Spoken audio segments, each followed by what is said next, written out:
Mm-mm.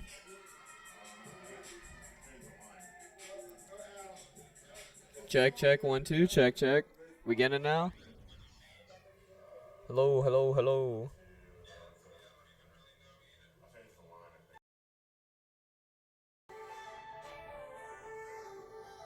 Trying to see if I can hear myself on the YouTube. Oh, I can hear.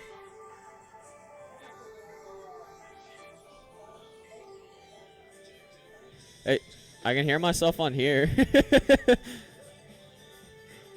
I can hear myself on here, so I'm assuming it works. Did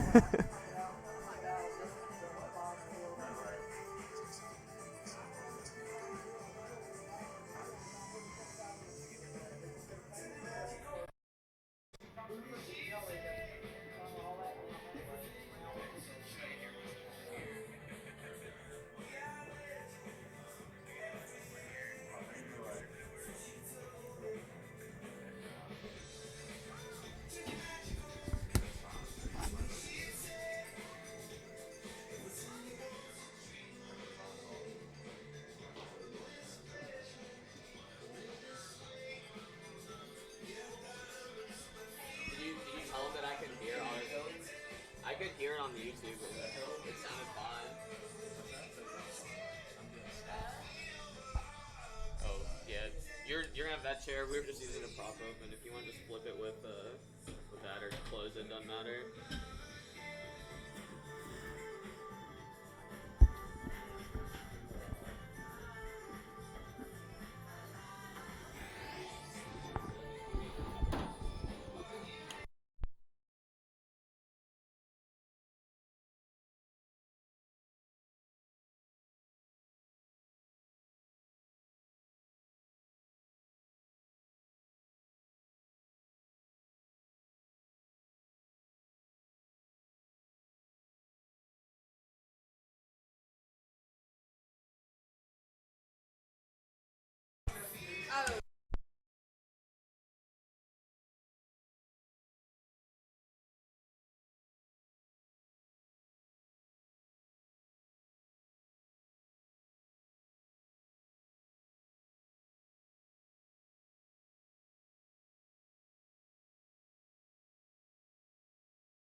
Hey Bobcat fans, welcome to Peeler Complex. The Bobcats are taking on North Greenville University today. I'm Caroline Snyder, I'm your broadcaster. I'm going to go ahead and read the starting lineups for today. So, for the Bobcats, we have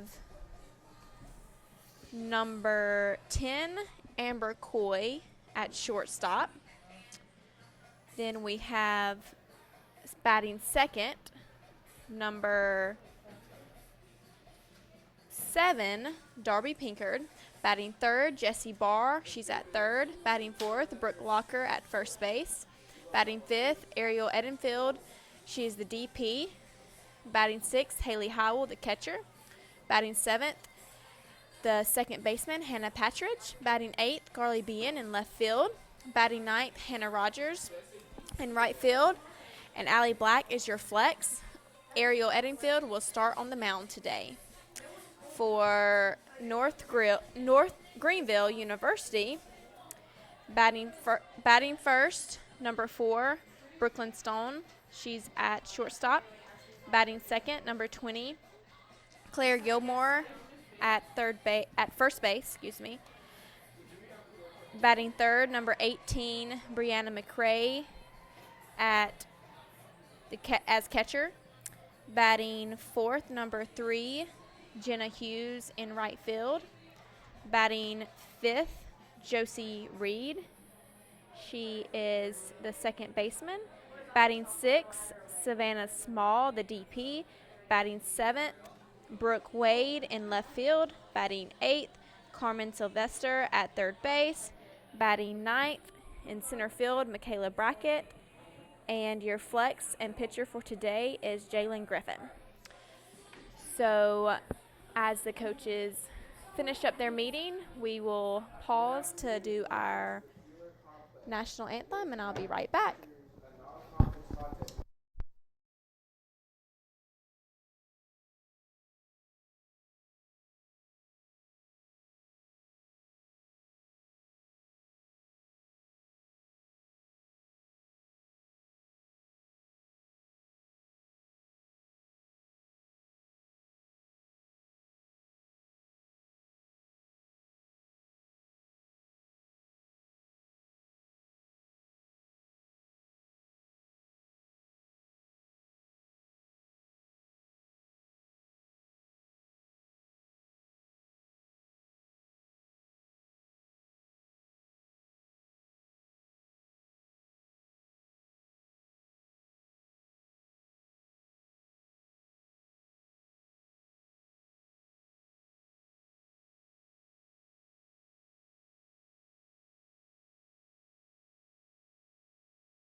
Welcome back to Peeler Complex.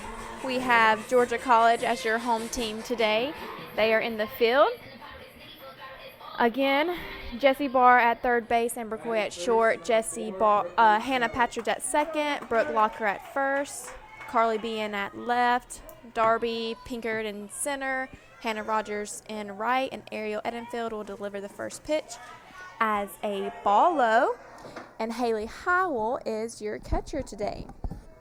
So batting first for North Greenville is number 4, Brooklyn Stone, right-handed hitter. Brooklyn is from Moncks Corner, South Carolina.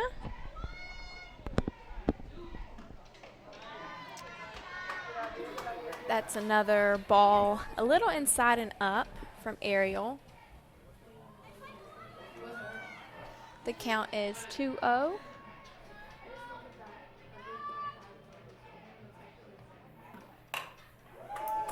And that is a foul ball, just foul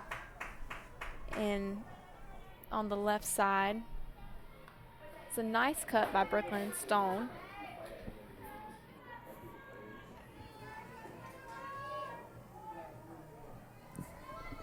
Two balls, one strike.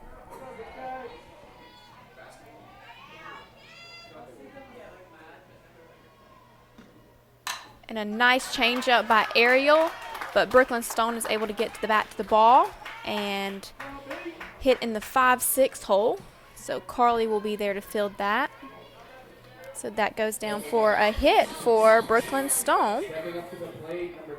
She did a nice job waiting and Ariel has a wonderful changeup, so she did a great job waiting back and just doing what she could with that pitch.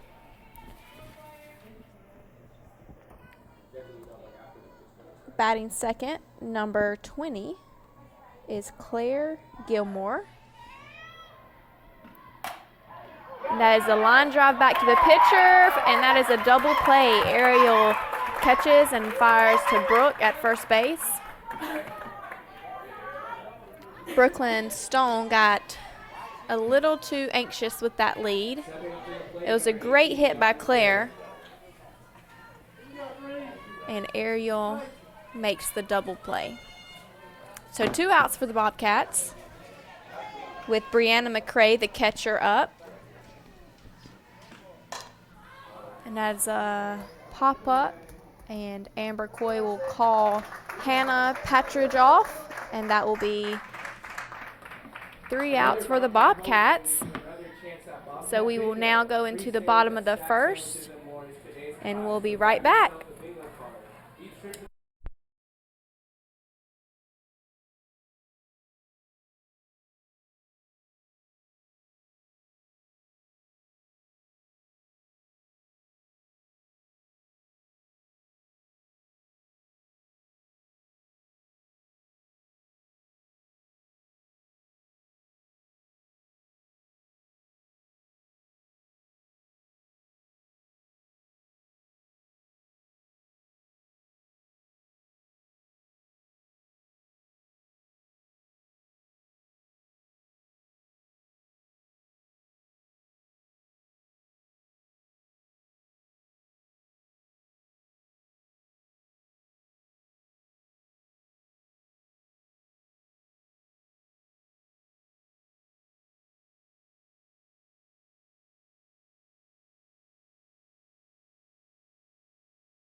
Amber Coy swings at the first pitch and hits a ground ball to the second baseman, Josie Reed. So that's 1 out for the Bobcats.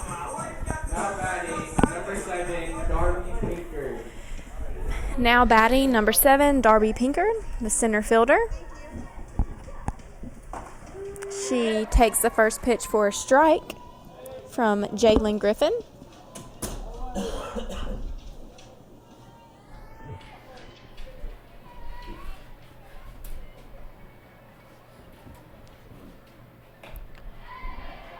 And a swing and miss.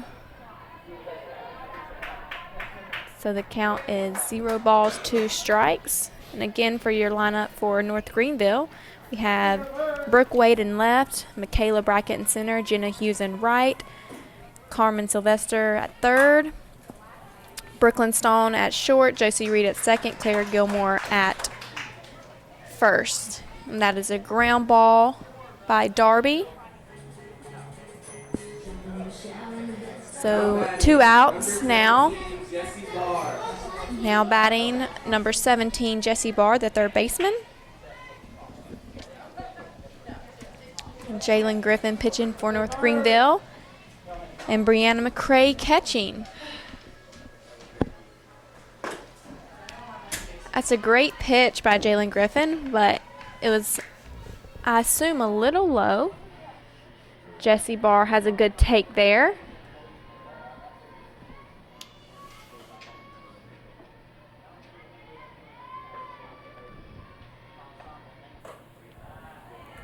Ball out and high. Great job by Jessie to be patient and make the pitcher work a little.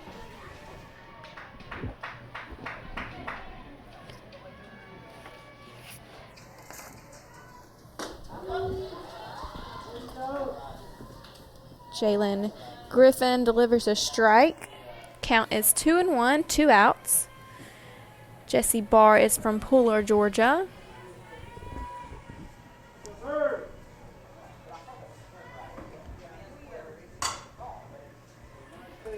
And that's a foul ball. Good pitch by Jalen Griffin.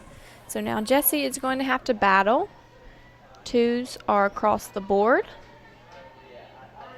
Jessie is shortening up now, looking for a pitch she can put in play. And that is a strikeout looking by Jessie Barr. So 3 up, 3 down for North Greenville. And we'll head into the top of the second.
We are back in the top of the second. Now batting for North Greenville, number 3, Jenna Hughes.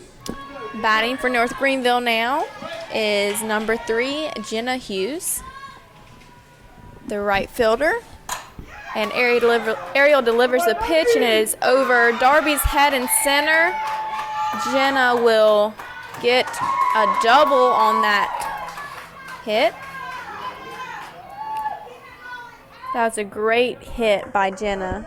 Line drive right over Darby Pinkard's head and rolls to the fence. So North Greenville gets their first runner in scoring position today. Now we have Josie Reed up to bat. She will show bunt and pull back. That is a ball.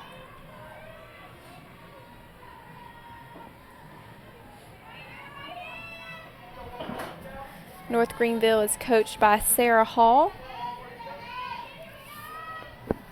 They will probably look for a sacrifice bunt here to get that runner over to third, and they do. And it is a foul ball. So the count is 1-1 on Josie Reed.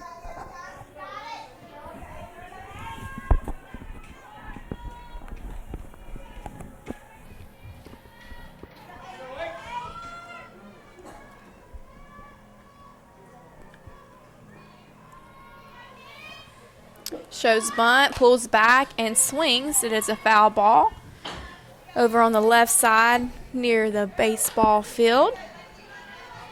So great job by Ariel to get ahead. 1 ball, 2 strikes. Josie Reed looking to just put the ball in play. And that is a strikeout looking by a great pitch by Ariel. It moves up and in on Josie's hands, and she is caught looking. Now batting is Savannah Small, number 19.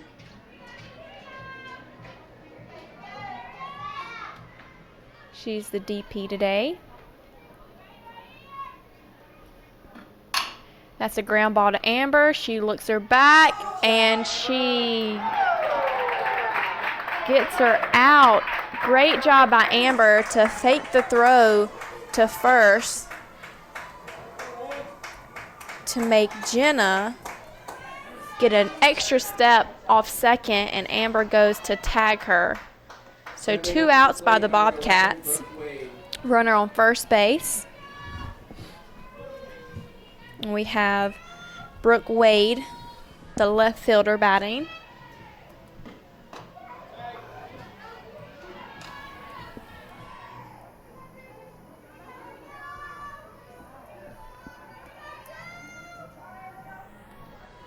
So 2 outs. That is 1 ball.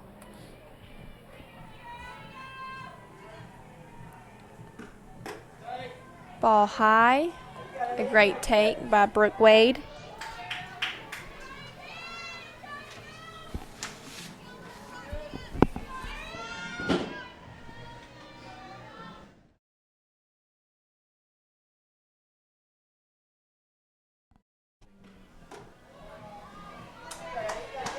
Another ball high.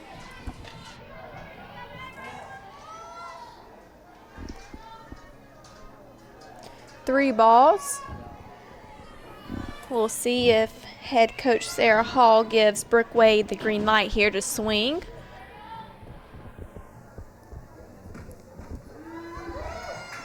And she takes for a strike. Great job by Ariel to come back for a strike. It's a beautiful day here at Peeler Complex. The sun is shining and not too chilly. And that is a close one by Brooke Wade. Looked pretty good from up here. And Brooke Wade wanted it. Almost did a check swing, but she was able to pull back. So she draws a walk right there. So runners at first and second, 2 outs. And Carmen Sylvester is up to bat, the third baseman for North Greenville. From the website? On YouTube. It's a strike by Ariel to Carmen Sylvester.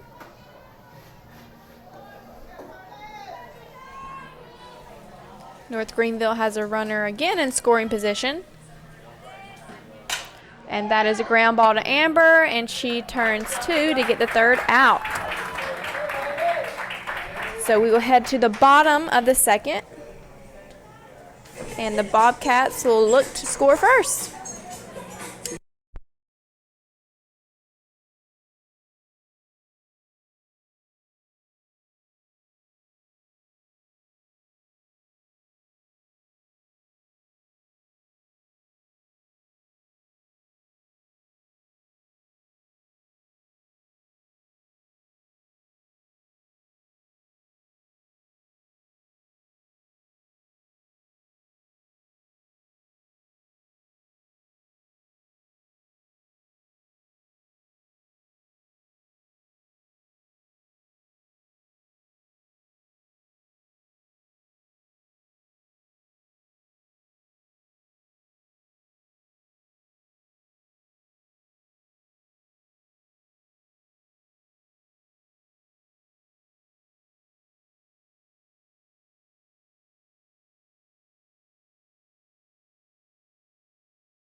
We are back in the bottom of the 2nd. Up to bat number 12, Brooke Locker. Brooke is from Suwanee, Georgia. She takes a ball high and out from Jalen Griffin, the pitcher for North Greenville today.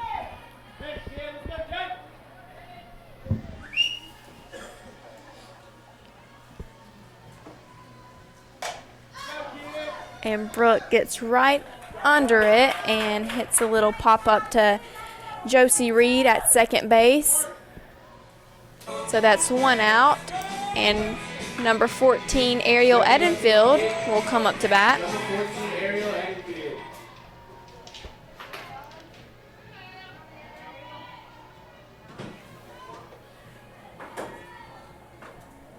Ball inside. Ariel is the pitcher for the Bobcats today. She can do it all, that's for sure. She's from Dublin, Georgia, right up down the road. It's a strike right on the outside corner. 1 ball, 1 strike, and 1 out. Ariel graduated high school from West Lawrence. They definitely produce a lot of great softball players. We've had Ariel, some other legends, Faith Flanders and Abby Leroy, graduate from Georgia College as some great softball players. Also had Logan Calhoun, who went to Troy. And Ariel strikes out swinging on a ball at her eyes. Now batting number 8, Haley So that's Howell. 2 outs. Now up to bat, Haley Howell, the catcher for today.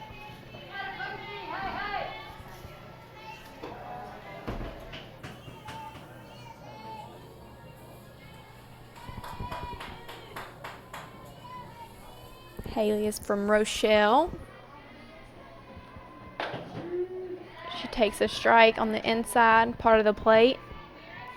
Looked a little too inside.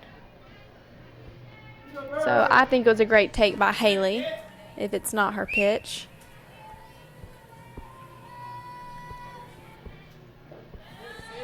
It's a ball in the dirt. Great stop by Brianna McCrae. 1 ball, 1 strike.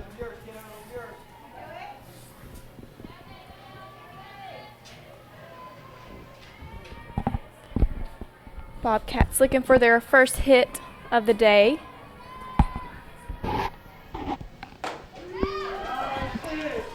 It's a strike.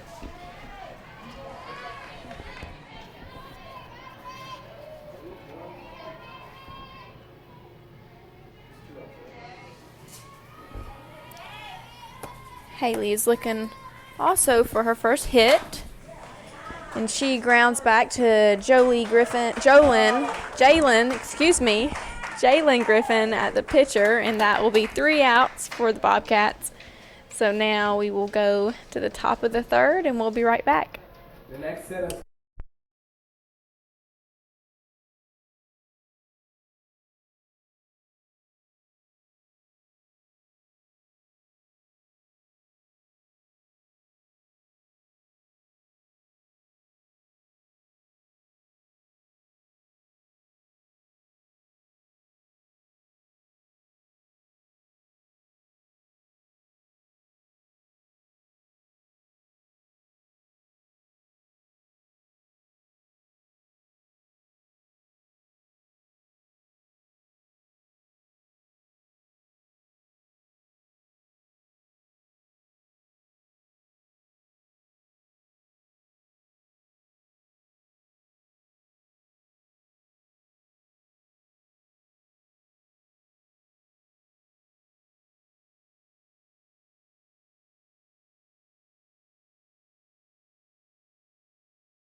We are back in the top of the third.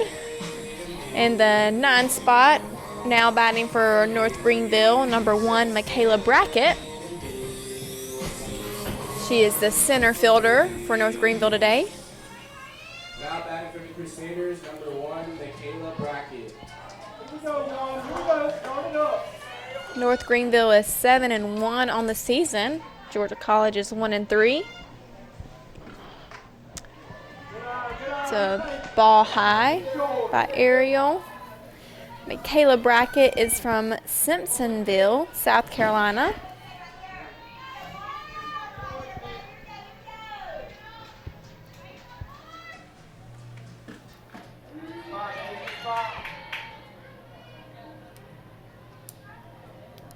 And Michaela gets hit by the pitch, apparently. It seems like he called it a strike, but it hit Michaela.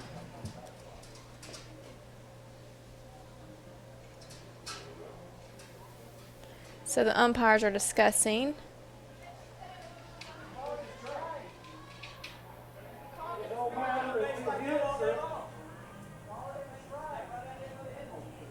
I personally don't know all the rules of softball, but I thought if you call it a strike, then that means apparently the hitter leans into the pitch, and usually you have to stay in the box and hit.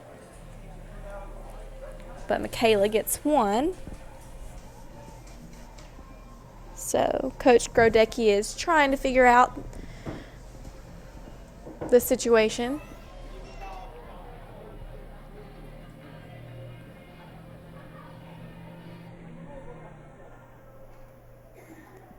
And she will go talk to the field umpire. So baseball is also playing today. They are playing Francis Marion. Baseball is 8-0? 9-0? Okay. Baseball is 9-0, I believe. I have to double check that. They won 6-2 last night. 6-1. Now they are.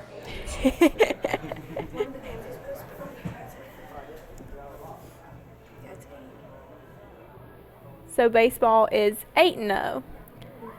And they are playing Francis Marion this weekend.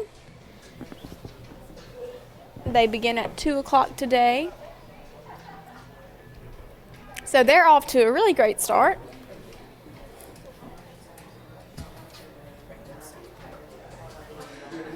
And we'll take a short little break while Coach Rogodecki and the umpires try to figure out this last play.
So, Coach Grodecki wins that, and Michaela Brackett has to come back to hit because apparently you cannot, he called it a strike, and now players cannot lean in anymore. They have to stand still.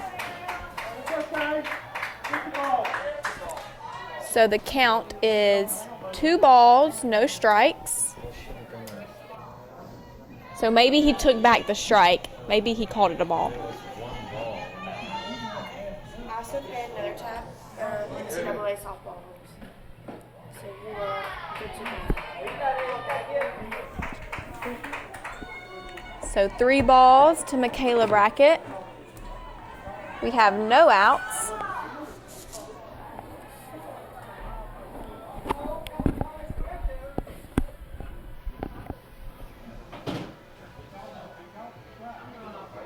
Seems like a little confusion. So 3 balls, no strikes.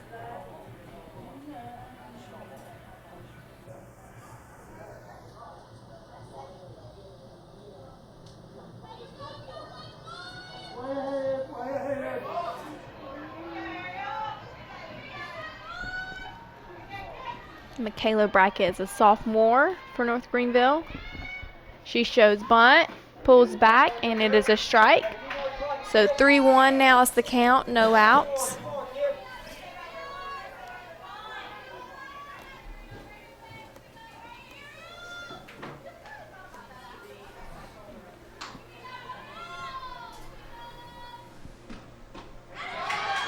A swing and miss.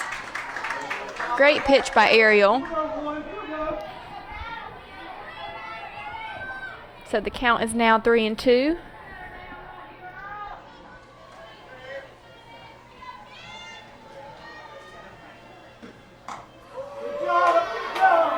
And great spot by Ariel Edenfield right on the outside part of the plate, but it is a ball. So Michaela Brackett will get to first for a second time. So now we have the leadoff hitter, Brooklyn Stone.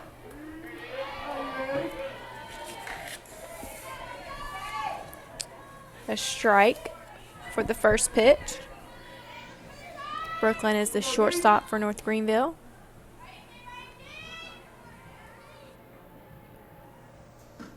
Shows bunt, sacrifice bunt to Ariel, and she will get Brooklyn out at first and move Michaela Brackett to second. So North Greenville has a runner in scoring position again.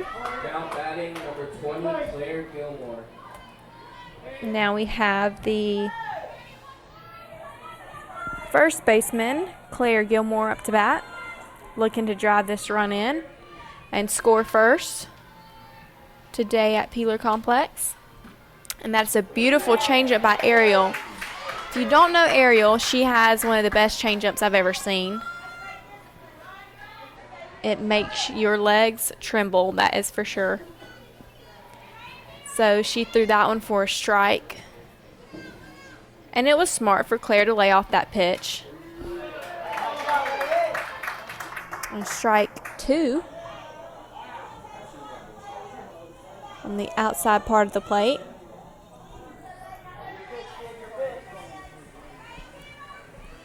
So Claire Gilmore looking to find a way on. It's ball 1. 1 ball, 2 strikes, and 1 out.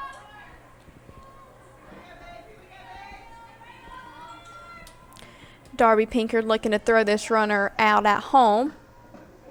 And the runner goes, Haley fires, and she is safe.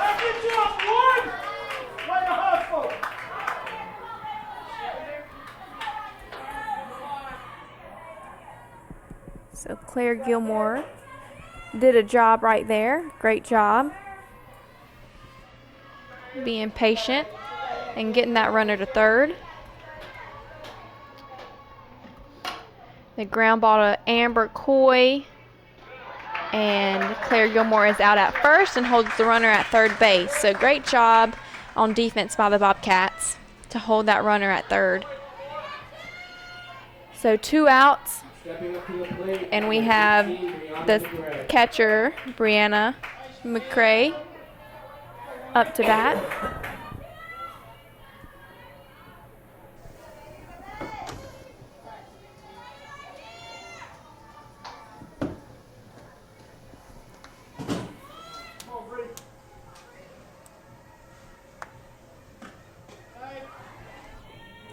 It's a ball low and out.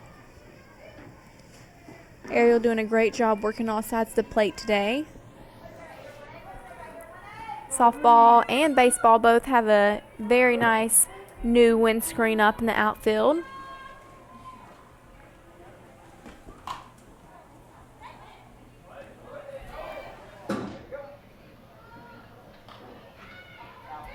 It's a foul ball. I believe it hit off Brianna's leg. So she would take a minute to recover. And Haley Howell will go talk to Ariel.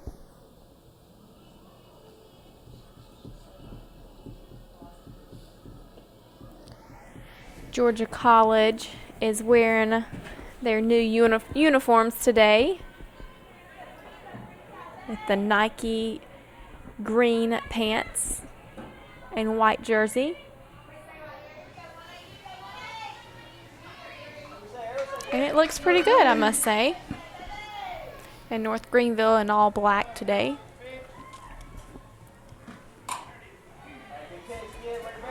So 1 ball, 2 strikes. That's a foul ball over to third base.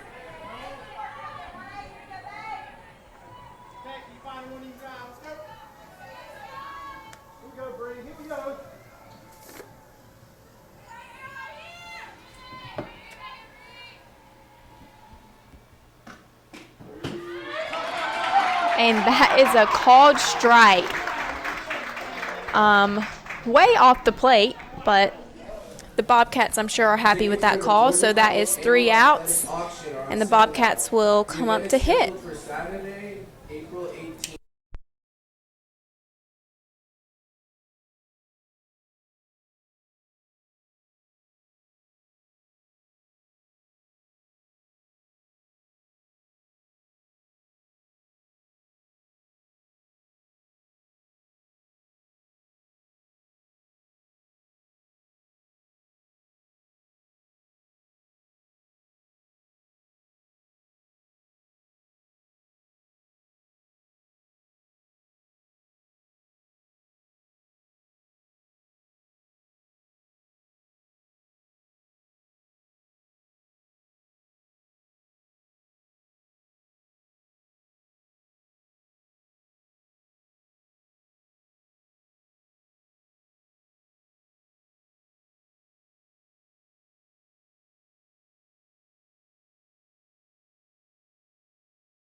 Now batting for the Bobcats, the second baseman, Hannah Patridge.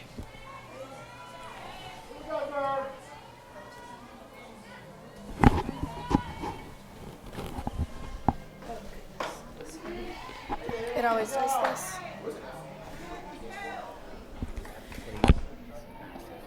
So that is a strike on Hannah.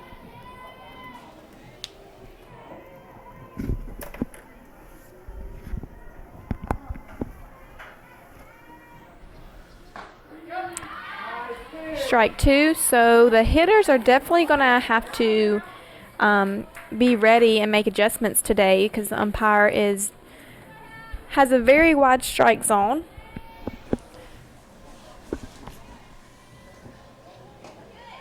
That's a ball low, bounces off the catcher. Hannah Patridge is a freshman from Watkinsville, Georgia.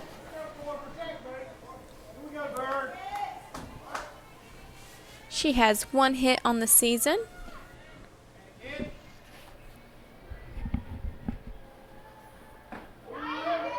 And strike 3 looking for Hannah Patridge. So now we have number 9, Carly Bean, up to bat. Sophomore from Cumming, Georgia. Carly is in left field today.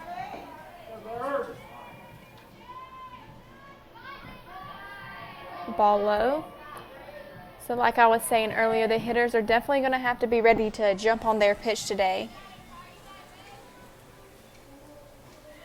They cannot be picky. And that's a bunt by Carly, just foul. That's a great idea to make an adjustment because the Bobcats are looking for the first hit of the day.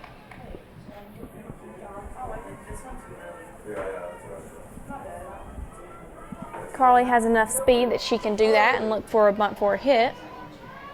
We'll see if she does it again. Count is 1-1, 1 out. And that is a strike looking. Carly almost went, but it was a good idea to lay off that. Not much you could do with that because, again, the strike zone is very wide today. And that's a ball, little off the plate. 2-2.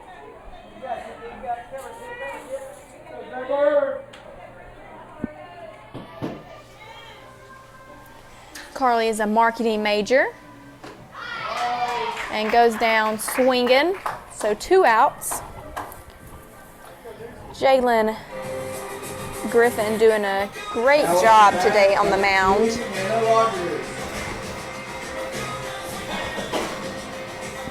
Now batting the right fielder, Hannah Rogers.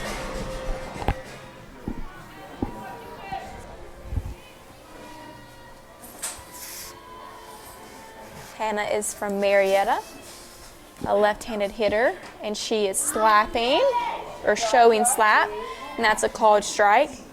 Hannah is just now working on slapping this year.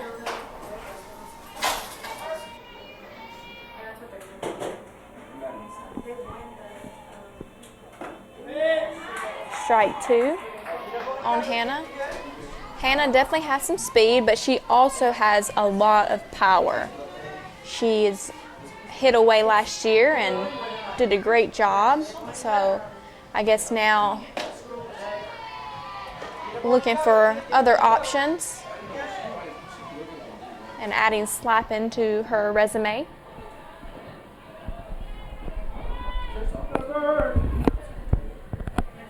The count is 1-2, and she goes down swinging.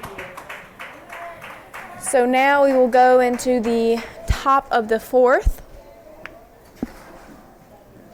and the score is 0-0. North Greenville has 2 hits, Bobcats have none. We'll be right back.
We are back at the top of the fourth.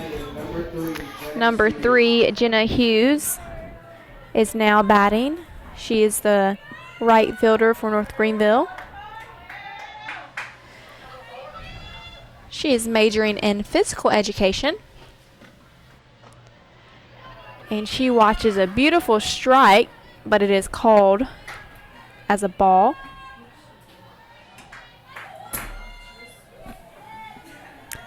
You know, I'm not the umpire, so I don't make the call, but it looked pretty good.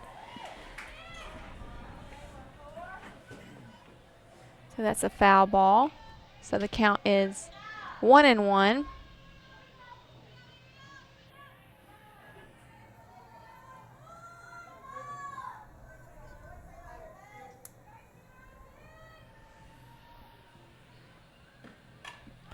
Foul ball straight back. So Ariel Edenfield gets ahead on this batter. 1 ball, 2 strikes.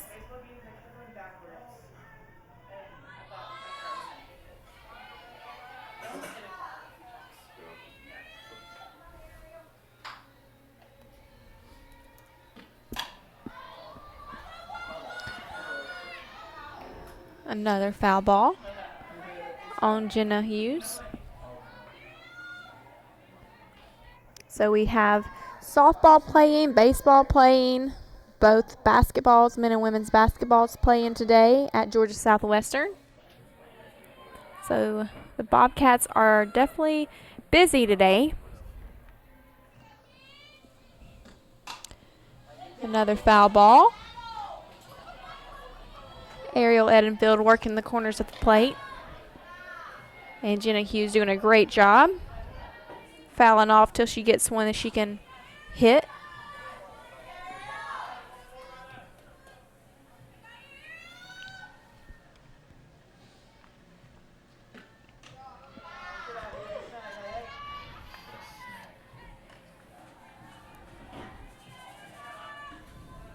Jenna Hughes is also from Simpsonville, South Carolina, along with Michaela Brackett and Kinsley Hughes and Brianna McRae.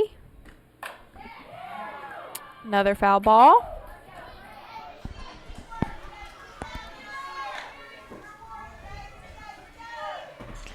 Count is 2-2. So Ariel has a 36 pitch count for the day, 22 strikes. And Ariel throws her beautiful changeup for the second time of the at-bat, and it does get Jenna Hughes on it.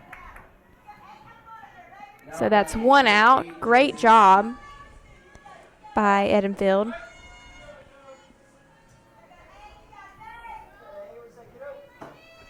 So now we have Josie Reed, the second baseman, up to bat. It's the ball low and in. Josie Reed is from Sumter, South Carolina.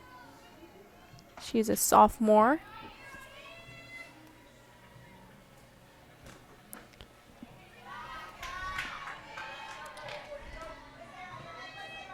Two balls.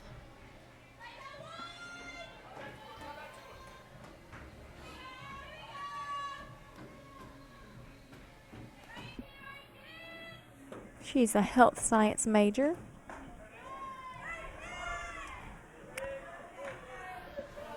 Three balls, no strikes. Josie Reed in a great spot here.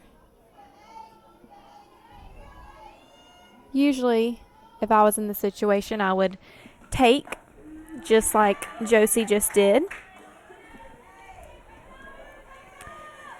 Because you're still ahead, so she is 3-1. Still can look for her pitch here.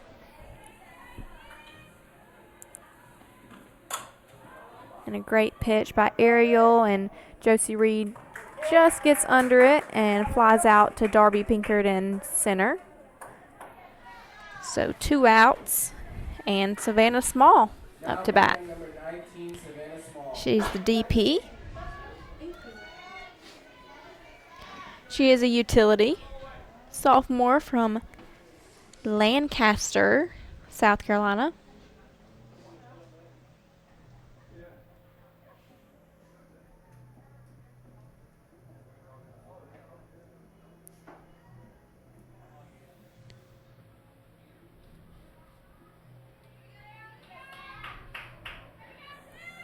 Umpire getting all the foul balls that Josie Reed hit out.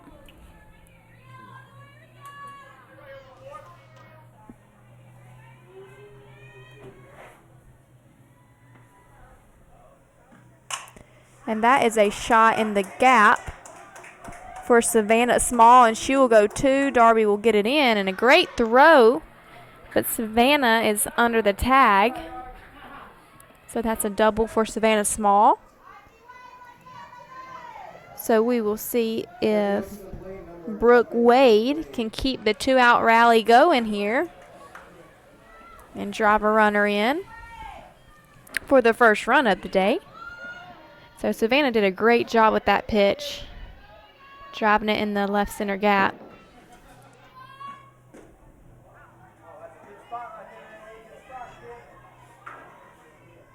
That's a ball on Brooke Wade.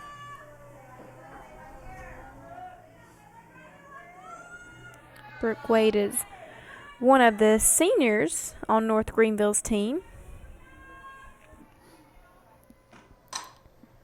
That's a foul ball.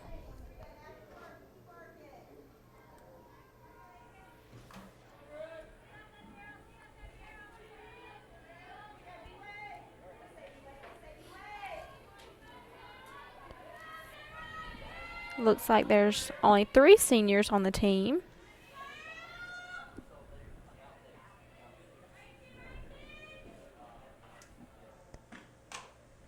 Another foul ball. Ariel working up and in on Brooke Wade. So the count is 1-2.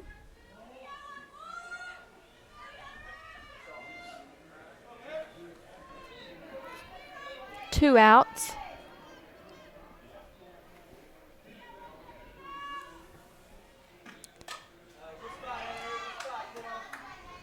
Great job by Brooke to foul that off.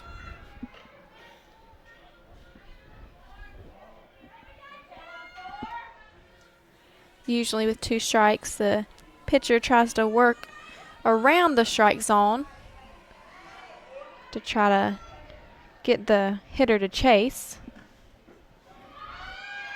And that is a ball in the dirt.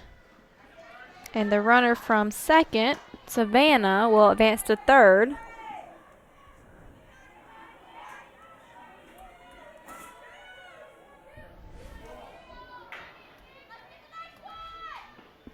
So 2s across the board now with a runner at third. That's a ground ball that goes in the 5-6 hole, and North Greenville will score first. So a hit by Brooke Wade and an RBI with 2 strikes and 2 outs on her. So a great job by Brooke.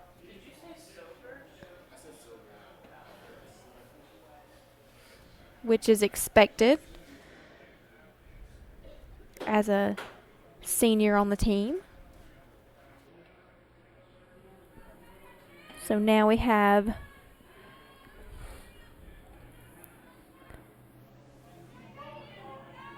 the third baseman, Carmen Sylvester, up to bat.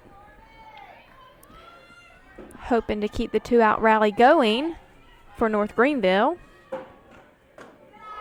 That's a ball up and in.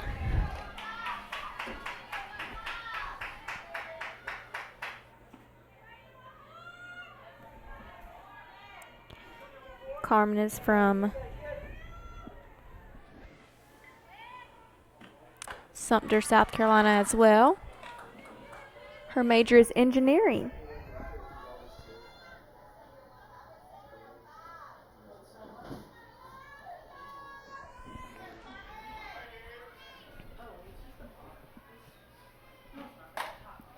And that is a long foul ball the Bobcats are happy that was foul. I think it went into the parking lot beside the Wellness Center. 2 balls, 1 strike on Carmen.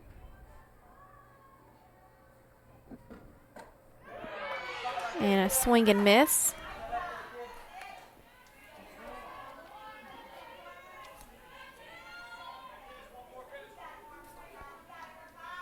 So we have Georgia College baseball starting in approximately 4 minutes against Francis Marion. Another foul ball.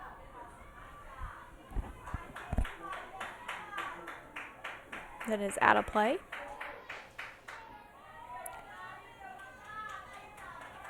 Carly Bean runs to go get it, and it is in the pitching mound. Carly usually plays the infield, but getting a little outfield action today.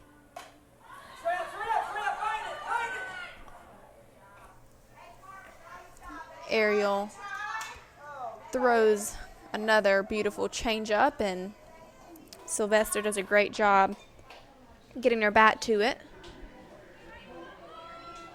fouling it off. So we have 2 balls, 2 strikes, and 2 outs.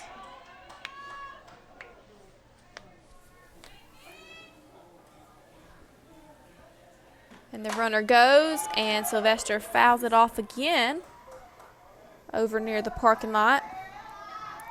So it looks like Sylvester has a lot of power.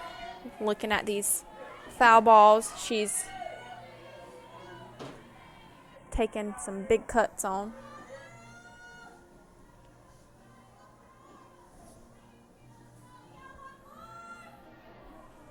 And the runner goes again and fouls it off. Brooke Wade at first base, running, having to go back.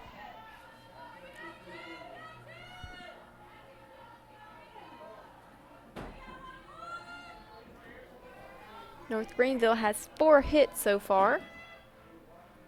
1 run. And that is a shot in the left center gap. Brooke Wade will come around third, and she will score. And Sylvester will get a double.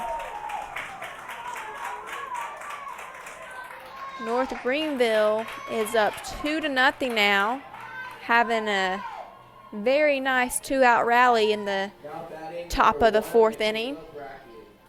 That makes 5 hits. And Michaela Brackett is up to bat, the center fielder. And looks like we might have a pitching change. Coach Grodecki calls timeout. And number 6,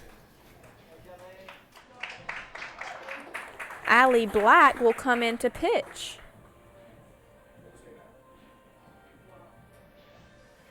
Now pitching for the Bobcats, number 6, Allie Black. So while Allie gets warm, we'll take a short little break, and we'll be right back.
And we are back after a pitching change. Allie Black comes in for Ariel Edenfield.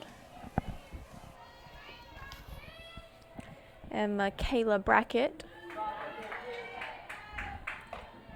is up to bat for North Greenville.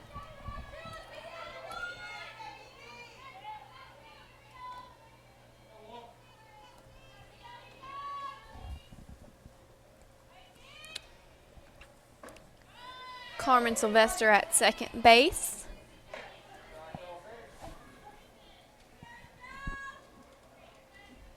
Two outs.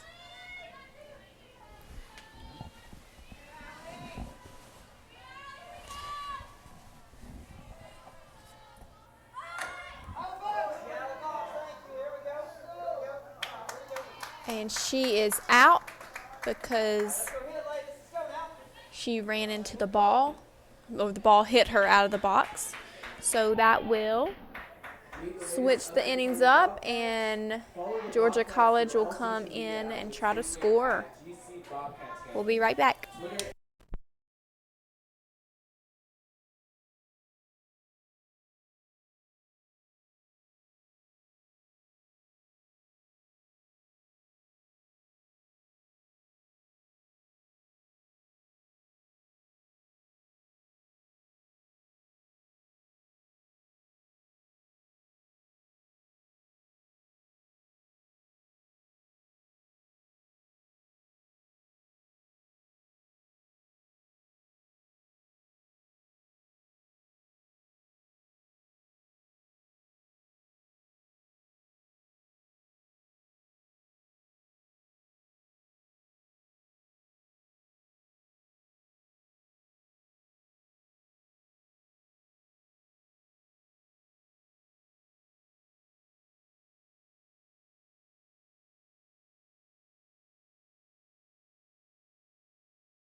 We are back in the bottom of the fourth. We have senior number 10, Amber Coy, up to bat.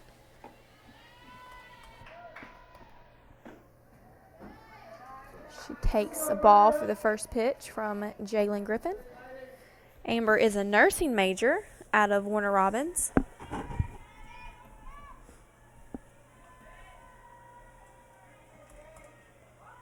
She shows bunt, pulls back for ball two.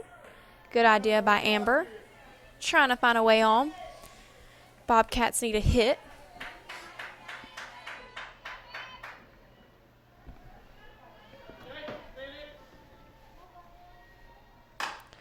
And that is a hit up the middle.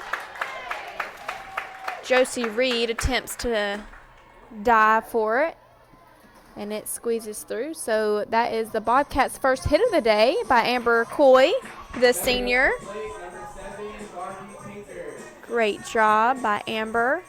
So now we have sophomore Darby Pinkard up to bat. Runner on first base. So Darby may look to sacrifice bunt here. And she does, and it is foul. Darby runs through that a little too much.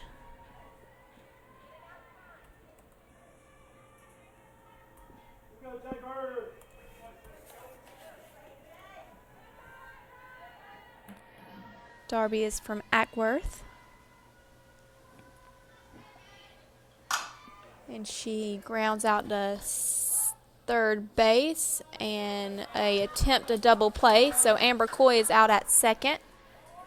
Sylvester at third throws it to Josie Reed at second to get Amber out, so Darby will be safe at first. Now we have Jessie Barr up to bat.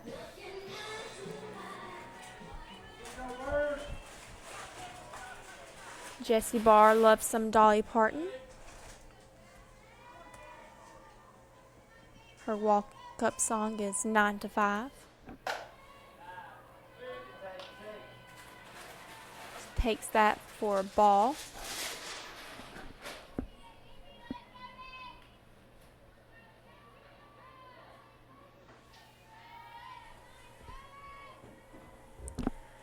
Bobcats have one out, looking to get a run for the day. That's a swing and miss.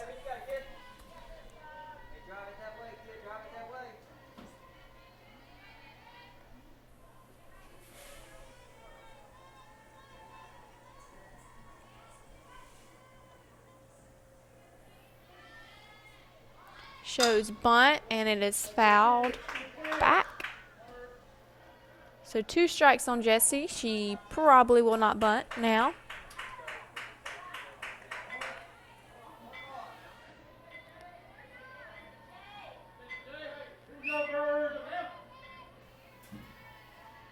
The Bobcats may be practicing some bunting after today's series. That is a ground ball to third base, and Jessie Barr is out at first. She does move the runner, so Amber is at second. With 2 outs, the freshman number 12, Brooke Locker, is up to bat. So Georgia College does have a runner in scoring position.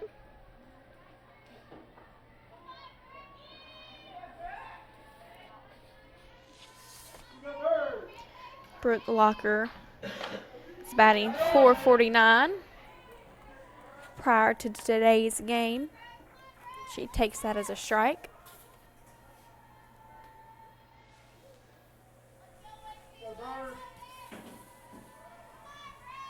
Brooke is from Swanee. And that is a called strike on the outside part of the plate by Jalen Griffin.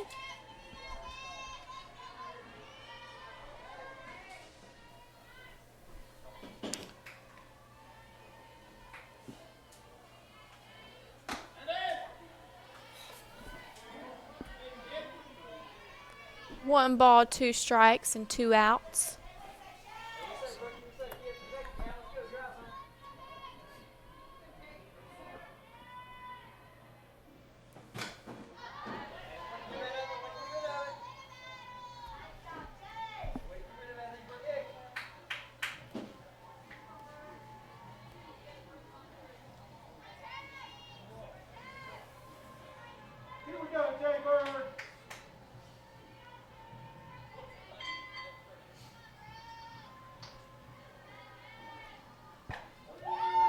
And that is a called strike 3 looking. So that will end the inning. And we'll head into the top of the 5th. The next set of bingo numbers.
We are back.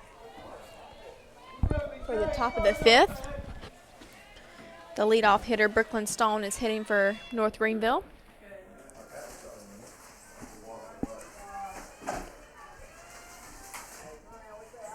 That's a ball low.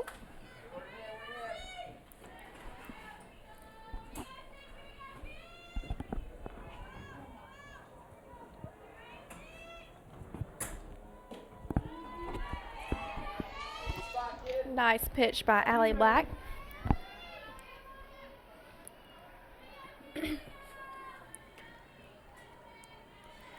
Allie Black is from Norris City, Illinois. She is a transfer. She just got here in the spring, I believe, from Wren Lake College. She's majoring in marketing, minoring in graphic design.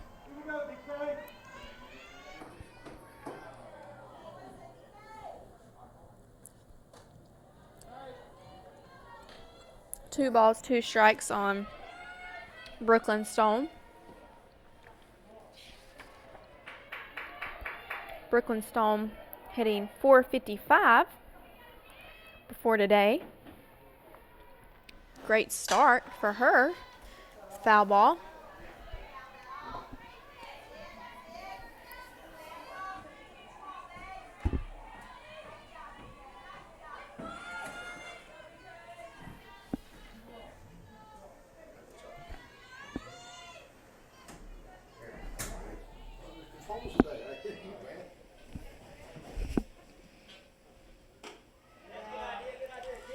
Ball up from Allie Black. Count is 3-2.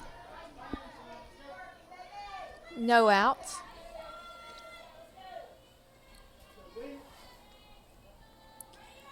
Allie has pitched 4 innings this year so far.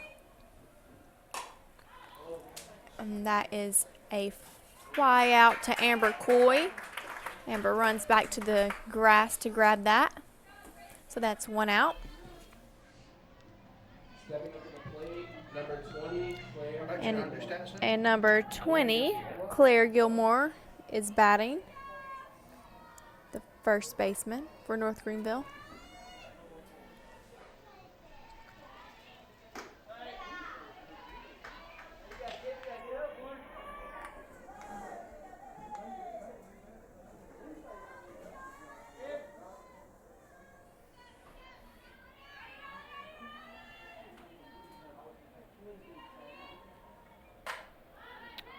Foul ball. Allie again is from Illinois. We just had another Illinois girl graduate 3 years ago. Cassidy Rice also came to play at Georgia College from Illinois.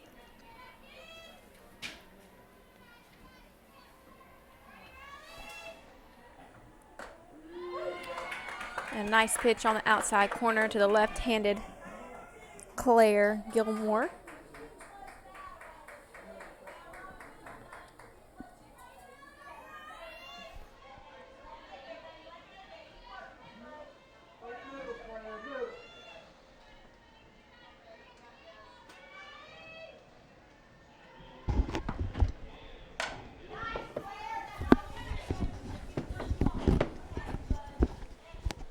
Hi, Caroline. Well, okay. Yes. All right.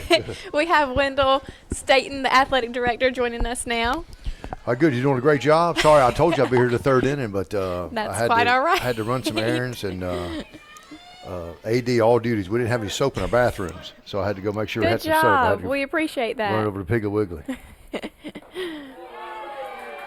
And that is a called strikeout for Allie Black to Claire Gilmore. That's a good pitch right there, Caroline. A little off speed, kind of, really kind of had me guessing up here as well. Yes, Good pitch. it was. Now, we gave up, I heard you say, the dreaded 2 runs with 2 outs. We had 2 outs. Yes. And that's always a killer, and then we're really facing a good pitcher today, so I think we've just got 1 hit. Yeah. Jalen Griffin has done a great job pitching today. Oh, heads up. Oh, gosh. Almost hit Allison. This is a big weekend for us. Conference Carolinas today, at Anderson tomorrow in the SAC, and both of those teams are going to be at the top, near the top of their leagues, if not at the top. So for regional play, as Allie comes in, another with a strike there, gets you hit it better. So big weekend for us, and not just as we're thinking way ahead, but we got to right the ship here. It's a little early, and we're going to right the ship right now. So Yes. Josie Reed is batting, the second baseman. No balls, 2 strikes. it's a good pitch. I like that location. Not so far out where she couldn't reach it. Right. You know, I've talked about that. But it was out there enough to where she had to make an effort on it. Yes, just to get them to chase a little bit. Yeah. It's got to be just enough. It's got to be close enough to chase, but not too far to where a disciplined hitter will not swing. So I want to see here, Caroline. Do you go outside again? Do you come back inside here? I mean, I would go in, but Looks like she did with the rise ball. Yeah. yeah. If you go out for a couple of pitches, you definitely, it makes the hitter want to think out, but if you're a smart hitter, you have to be ready for the inside pitch as well. So 1 ball, 2 strikes, and let's see where she comes this time. That is a hit up the middle. Amber Coy dives and gets right by her, so that's a hit for Josie Reed. Yeah, well hit ball. They're starting to pile up some hits now. 6. I'm guessing, if I had to guess, she may be 2 hits for the day. That was a good swing right there on the bat. Who's up to plate now? We have Savannah Small, the DP. Foul ball straight back. Savannah is a sophomore. I even put my hand up on that. Ball was coming right at us, Pat. Well, it's coming right at us. So.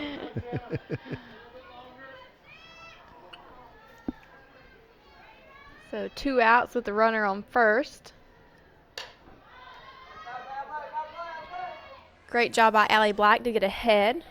Yep, last 2 batters 0 and 2, and ball was fouled out just beyond the Bobcat dugout, the third base side there. So again, let's see where we start this pitch. If I had to guess, we're going to run outside right here. I guessed that too. She sets up outside, makes her chase it. And that's a great job.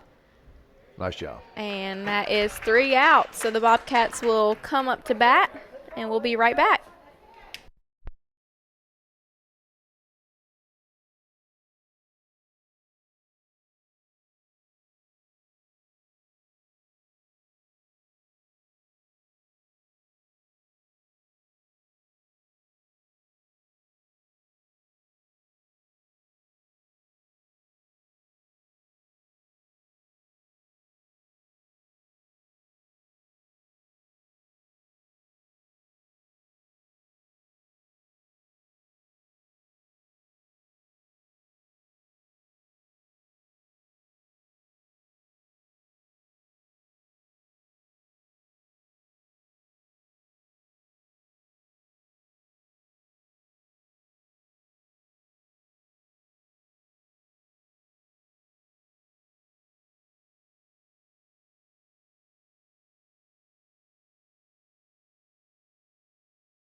We are back on the Bobcat Broadcast Network. We have Ariel Edenfield up to bat, number 14. Ariel threw a good game, threw very well. Only gave up, maybe 4 hits. And Allie came Yeah. in relief there. Ariel's doing a good job for us. I was saying Ariel's from Dublin. We've had a lot of great Dublin ball players come out of West Lawrence.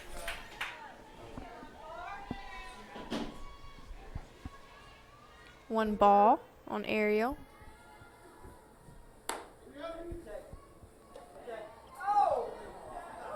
And that is a called strike. So 1 ball, 1 strike. The crowd is not happy with that call.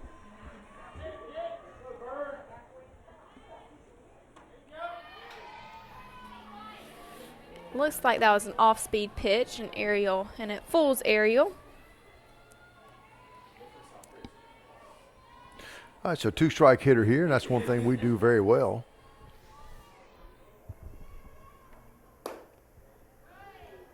Good eye there. That's a hard pitch to lay off, Carolina. Yes. That ball was about a centimeter on the outside of the plate, and but it was low. So good battle going on right here if we can get this leadoff runner on. Came inside. And jammed Ariel, and she is out by a ground ball to third base. So Haley Howell will come up to bat, looking for her first hit of the season. Yeah, Haley's, was I think second in the country in RBIs last year, and just had an incredible year. And so far has not been able to find a base pass, and maybe we can get that changed right here. Yes, I hope so. She told me she was getting a hit today. We need her to come through with that promise right now. Get a runner on base here.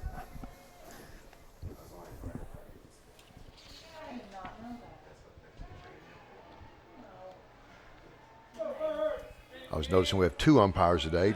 We have 3 during conference games and 2 in non-conference contests. And so baseball, I notice, has 3, and they're in a conference. There There it is. Right. Haley gets her first hit of the season.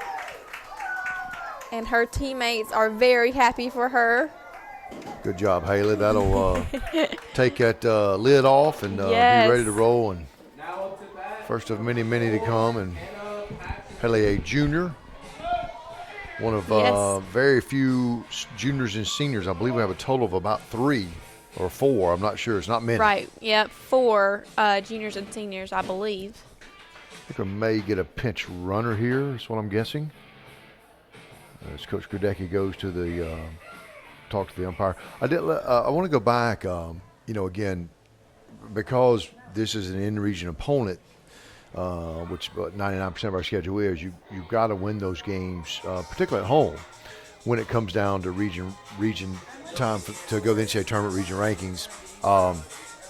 But more than anything, we're off to a very slow start, which I think we were last year too, and then we won like 20 out of 22. We had a nice run, but this is actually very typical of our teams. We typically start pretty slow, get it figured out in a good routine, and then make a nice run. But we really this is a big weekend for us. Yeah, it is. And we have number 22, Jacqueline. Ken Beek. Ken Beek, yeah. Is that right? Does that sound right? I haven't. One of several freshmen today out of Lanier County. Is pinch running for Haley Howell, while Hannah Patridge comes up to bat. I was thinking that was Brooklyn Stone. I'm looking at, excuse me, I'm sorry, I was reading wrong. Hannah Patridge, yeah. Hannah really had a nice hit. Last game we were here, really hit the ball hard. Thought it was going to go out, actually. We're very impressed with her. I think she's playing second today or not? Yes, she is. Okay, yeah. So I guess when Ariel pitches, she's going to play second. Yeah. And then Carly is in left. She plays some second as well. Yes. So 1-1 with 1 out. Tying run at the plate. Need to push that lead runner over to second here without an out. So a base hit would do that as she fouls that one off to the right side. Turned out to be a nice day. Very cool this morning. And since the sun has come out, it's really made things nice. Yeah, the Bobcat players don't have too many sleeves on today. Just kind of jammed her up right there. Nice pitch. Really came right inside on her and kind of froze her. And, Yeah. it was a good pitch. She looked like she was looking for an Yep. outside pitch. Agreed, and yeah. was Yep. not ready to turn on an inside pitch. So we have Carly being up to bat, the left fielder. And Carly, I was talking to Coach Gonzalez earlier, and she indicated Carly was really hitting the ball well this fall, this spring, and as she takes a first strike, with a lot of power as well. Yeah. She's got a nice swing and some good speed as well. But she has even better hops. She can jump, that's yes, for she can. sure. And the runner And they're all goes, going to steal there. and she is safe. Did not get the best of jumps. The throw went to the left of the bag and allowed her to be safe there. And, Yeah.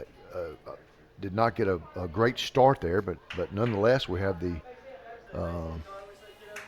closest Bobcat runner. Have we had a runner on second We today? have. We Okay. have. Okay. One or two. Amber Yeah. was at second at one time. Okay. So 1-1 there. Foul ball by Carly. Nice dive by Jacqueline into second. My man Connor on the camera over there about got called. He flinched a little bit. I saw it. Garrick DeBoles running the control board here behind us today. Thanks to all of our staff. Garrick being our producer. That's Oh, just foul. yeah. Great job to go with that pitch, though. Yeah, Coach Gradecki talking to our runner at second there saying, hey, I need you to be at third as soon as that ball is hit because there's 2 outs. I need you to go ahead and get in here and get that run across. That ball, foul by about 5 or 6 feet. Looked like it might drop in. Ball and 2 strikes. Bottom of the 5th and 2 outs. Bobcats down 2-0. Ooh. Came inside, similar to the pitch it was 1-2, I think, last time when the last batter just struck out. Very almost a similar pitch, just came further inside. Yeah. So this is a good Deuces Wild here at the Peeler Complex. Good pitch. Strikeout. Carly being going down swinging. Thanks for joining the Bobcat Broadcast Network, and we'll be right back.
We are back on the Bobcat Broadcast Network. Score is 2-0 North Greenville. North Greenville has 6 hits. Bobcats have 2. And we have number 8, Josie Reed, up to bat, the second baseman. All right, Caroline, we're running out of outs. We have 6 left to get 2 runs in, and we need to hold the Crusaders down to 2. Our offense has not clicked yet, and this year. So maybe if we can get 1 or 2 things going, we can get a bunch going. 1-1. Yes. The count. Allie Black doing a nice job in relief here.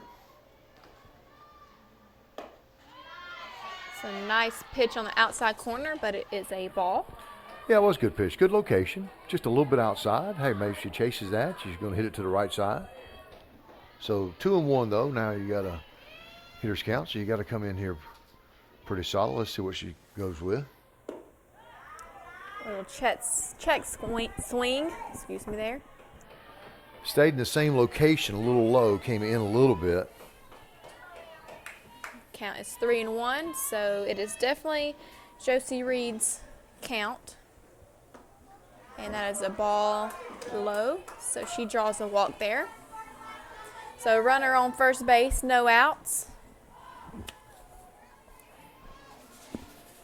And we have a substitution here.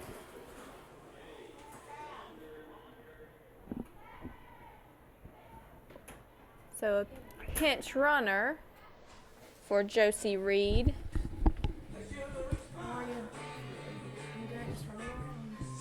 What are you doing back there? Oh, okay. We got nothing over here. We ain't scoring What score over there? 1-0. We scored in the bottom. So number, is that number 5?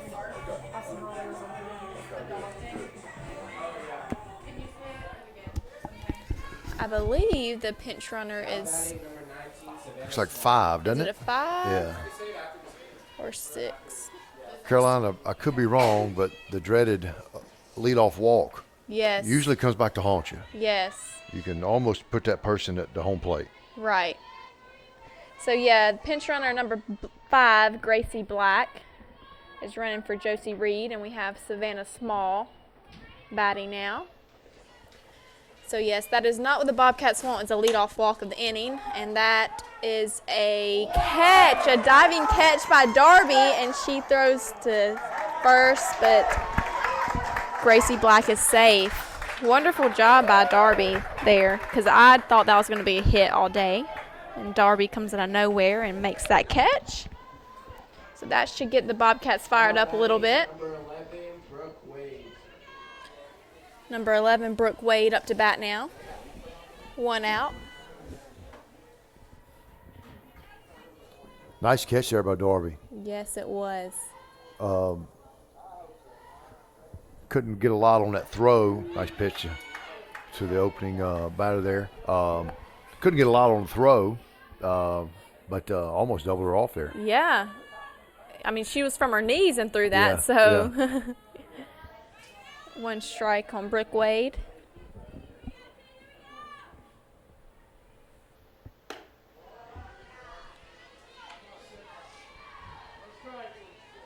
Ball high. 1 ball, 1 strike. Wade, the left fielder today. The sun hasn't been so bad for the left side quite yet. It can get tricky out there. It is. It Yeah, can get really yeah. bad. You were usually in right or center. Yes, So you thankfully. Didn't have as much of that. 2 balls and a strike. Going to have to come around the plate this time. Let's see what we got. Nice pitch. That is a nice pitch. Definitely caught Brooke Wade off guard. Yeah, it caught me off guard too. You know, it was a good kind of froze a little bit, and really nice pitch there. So now we're at 2-2. So all things square. Haley Howell needs to be ready for this runner at first base. And she goes. But a pop up to left field, and Carly will catch it in foul territory. Yeah, good job there so far, keeping that run on first. And then Carly came a pretty long ways Yes, she there. did. I think Amber was over there too. I don't think Amber may have been able to get that. I don't think so, but Carly was certainly on it. Yeah. Ball hit just beyond the grass there, so a long travel. So with 2 outs and that pinch runner still on first. We have Carmen Sylvester, the third baseman, up to bat. and a swing and miss runner goes, and she is out. She did good. All right. A great job by Haley Howell and Amber Coy. Nice catch by Amber and tag. Yes. It almost felt like the ball bounced down there. I don't think it did, though, but it was just kind of the tag and the ball landed at the same time and right in front of the runner. Excellent throw by Haley. Yeah. So Bobcats keep the runners off second and get out of here with no damage. Yes. So at the end of after the top of the sixth, the North Greenville is up 2-0, and we'll be right back.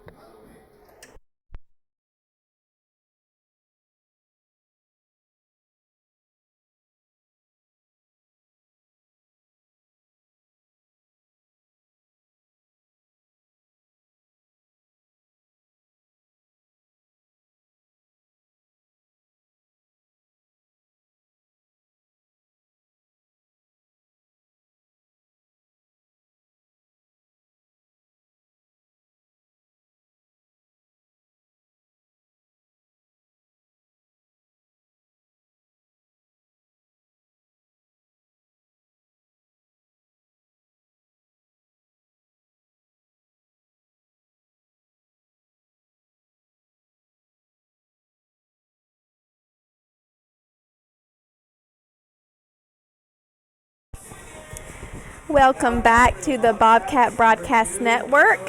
We are at the bottom of the sixth. Bobcats looking to score a run. And Hannah Rogers, the right fielder, is up to bat. I was looking here at the early Peach Belt standings, all non-conference, but Aiken, Young Harrison, Lander all undefeated, and then Francis Marion and North Georgia with just one loss, Flagler with 2, and Southwestern with 3. So good early on and one of the premier conferences in the country for softball. And so let's see if Hannah can't get us a lead. We've got to get that lead runner on and get something going here with just 6 outs left for the Bobcat. Here's we go to the bottom of the 6th.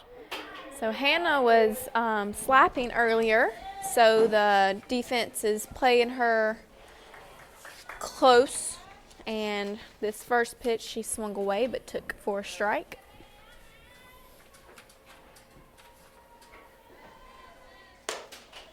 Ball high and out. Yeah, I'm just looking at Griffin's numbers. I mean, 1.22 ERA, four starts, 2 complete games. I mean, she's really good. Strikes out 2 more than she walks.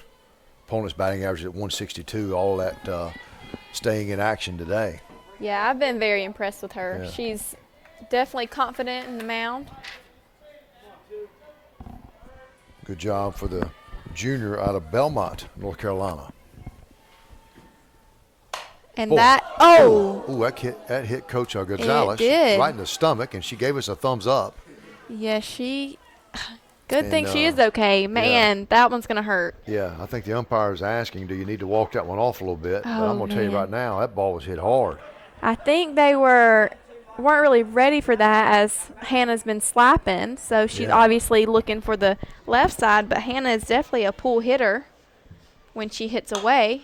Hit and up that the middle, got a chance, just got her. She is out. That's a great job by the shortstop, Brooklyn Stone, to come across the middle and make that play. I've been impressed with North Greenville's defense.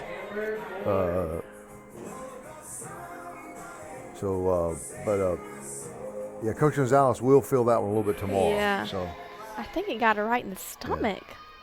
Now we have senior number 10, Amber Coy, up to bat. She has a hit today, one of the 2 hits for the Bobcats. Who got the other one? You remember? Amber fouls that first one off right behind us. Haley. That's right. So good job by the upperclassmen. Foul ball by Amber.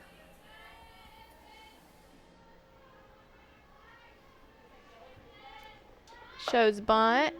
That's a good pitch. Takes for the strike. Yeah, just enough off speed to mess you up a little bit. Now she's, I'm telling you, I'm impressed with Griffin.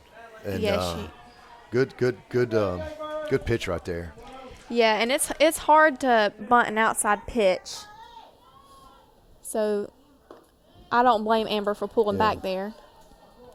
Came way inside, which seems to be kind of her signature call on the ahead in the count moment. So let's see if she comes back inside here. 1 and 2. Got a pitch to play with. Sets up on the outside. That ball's in the dirt. 2 and 2, 1 out.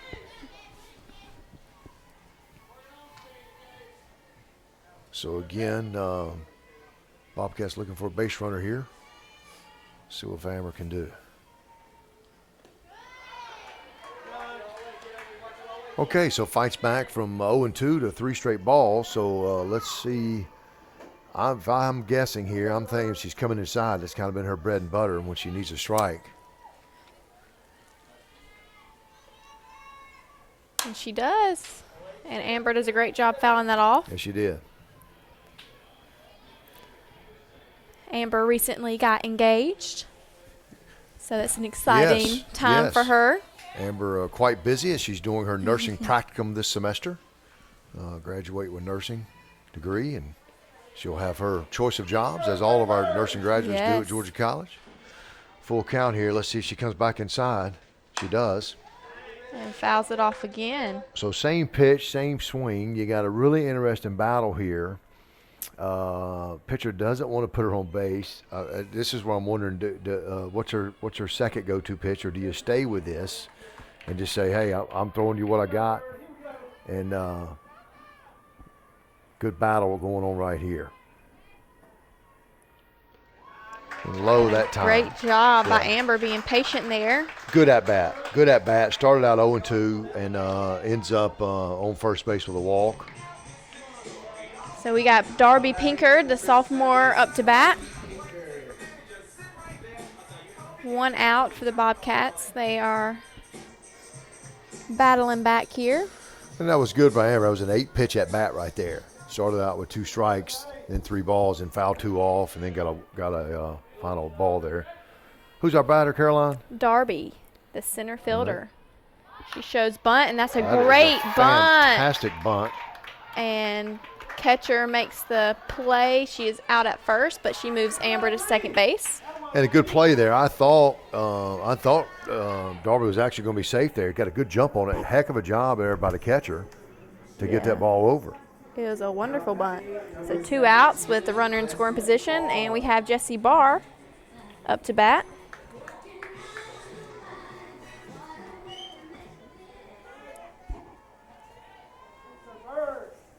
Jessie looking for a hit today. It's a great pitch by Jalen Griffin. Jessie takes that for a strike.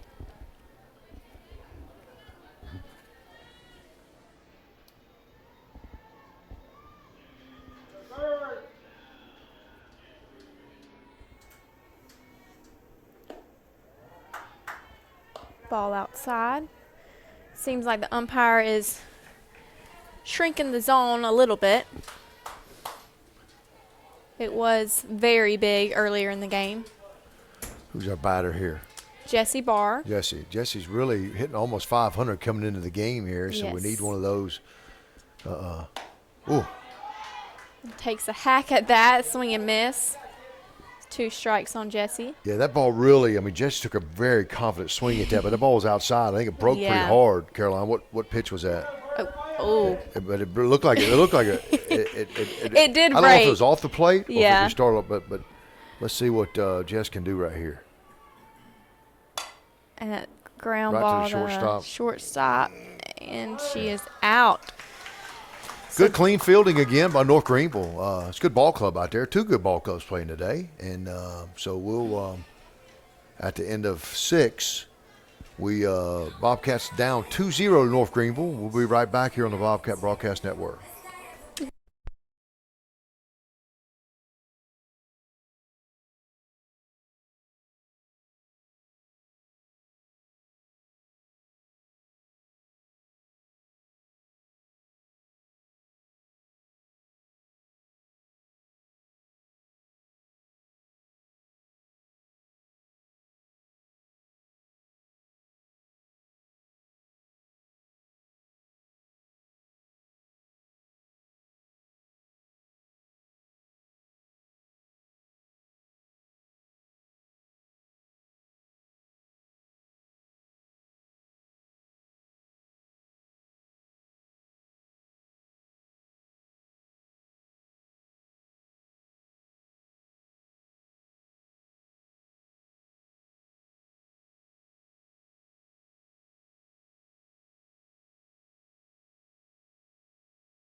We are back on the Bobcat Broadcast Network.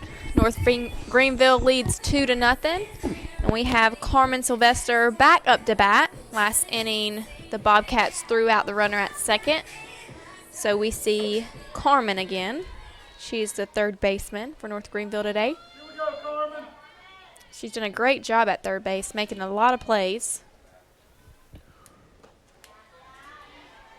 It's a ball in the dirt from Allie Black. North Greenville's roster primarily North and South Carolina. They're sort of situated there in the upstate. Got a one looks like one from Tennessee and another from Georgia, but primarily in the balls. Yeah, it's gonna be out of play. Yep.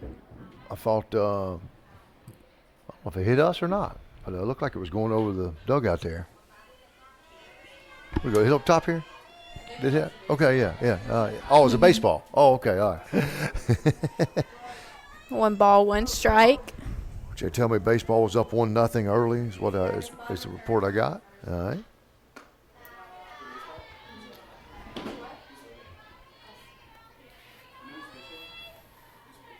So 2 balls and a strike. So Allie's got to come into the plate here now. Georgia College basketball plays today also at Georgia Southwestern. That's a second pitch that sort of got away like that. So I don't know if that's something tactically that she's got to get figured out here. But that just regardless, you got to throw a strike here. See what happens. There we go, and the ball's hit right to Carly in the left field. And she's there to make the catch. Yeah, about 3 feet foul, but look like, again, that with the sun kind of coming in, that play gets harder and harder as the day goes along. I'm impressed with Carly today in left field. So 1 out. We have the number 9 hitter, Michaela Brackett, up to bat.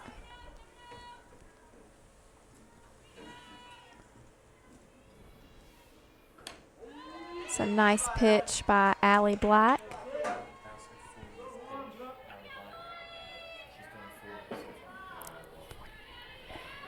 Allie Black has thrown 40 pitches today, coming in after Ariel Edenfield. It's a hard hit foul ball by Michaela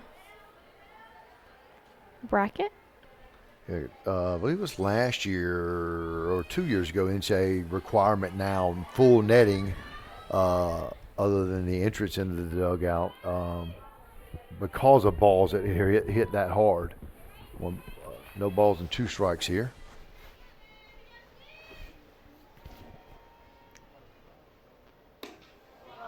Trying to go off speed a little bit. Yeah, that ball is up and in, which I'm surprised that we didn't go outside. We usually go outside with 0-2. Yeah.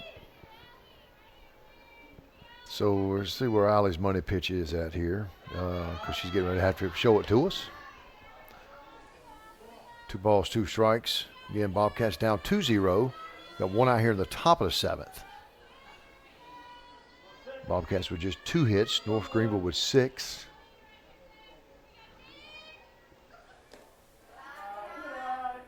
So after starting 0-2, we go to 3 balls, and that's very similar to the Amber Coy at bat a while ago. That is right. Allie joining us from Illinois here at the break. Nice pitch. It's a ground ball to Jessie Barr, and she makes a good throw, and Michaela is out at first base. Good pitch, good hit, good fielding, and good throw and good catch over there. Very clean softball right there. Number 4, Brooklyn Stone. We have the leadoff hitter, Brooklyn Stone, up to bat now. 2 outs. The shade coming in right around the batter's box, which can be a little difficult. First pitch ball.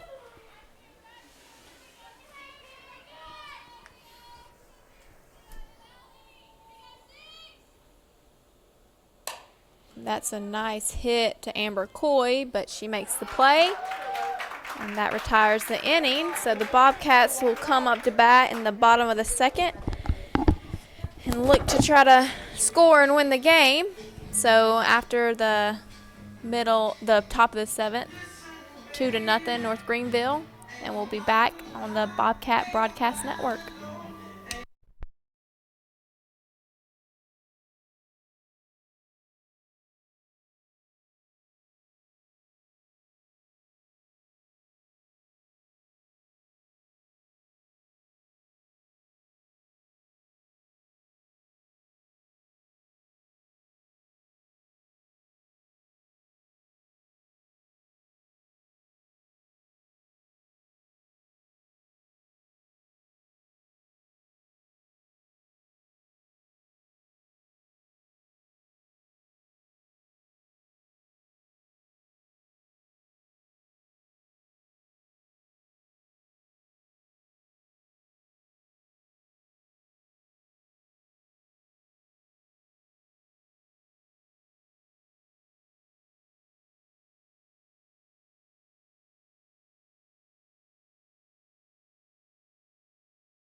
We are back on the Bobcat Broadcast Network.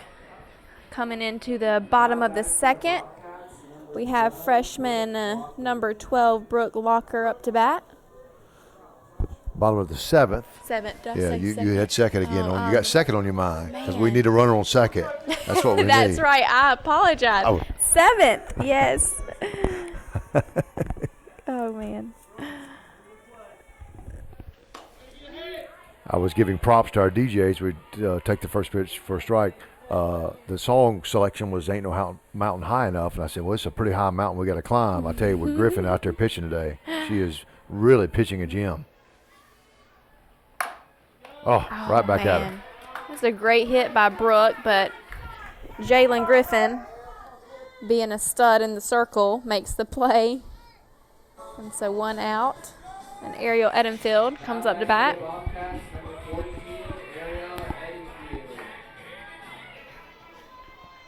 Again, we're in a good spot. I mean, giving up 2 runs at home. I mean, we got to score more than we got to score. We got to put more runs on the board. We don't have any right now. Right back at her, and that's Ariel's going to be safe there.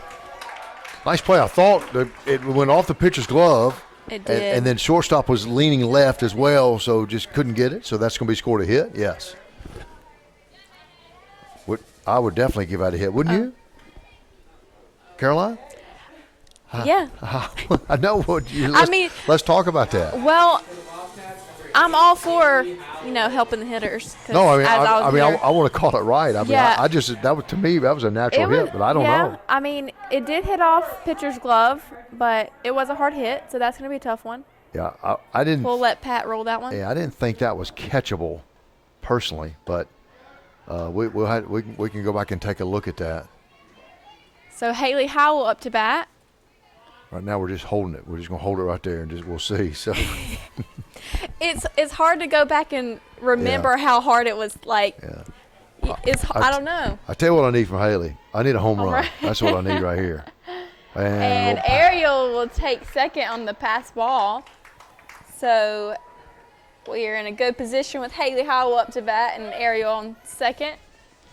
Need something with 2 here, or something with 1 actually. So we got the runner in second base, and we have the now Coach Gudek is coming up. I believe we're going to make I'm assuming it's going to have to be a pinch runner, and it is. It's number 16. Who was that? That will be, I believe, Skylar Welford, and it is. So Skylar, sophomore from Warner Robins.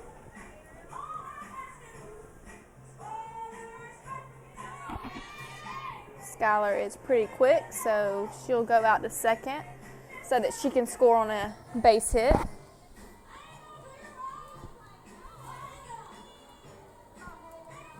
Skylar, a sophomore, I believe.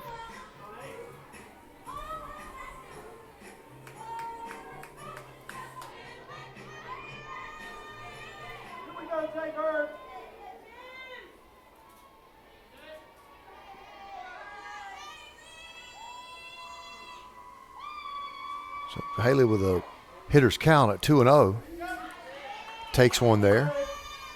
He calls it a strike. I like that. I don't know if Haley's a lot of times people will take until they get a strike, wait for one to be in your wheelhouse. I've tried that before, but I just got ball's hit way high to the right fielder. She cleanly plays it. Just got confirmation from former Bobcat head coach Ginger Chaffinch that she scored that a hit. So good. let's score that a hit, okay? On that last one there, aerial hit. Aerial got a hit. To me, that was clearly So ball hit that hard, you unless it hits you in the glove. So give her a hit on the scoreboard there. Now batting number 11, Samantha Basin.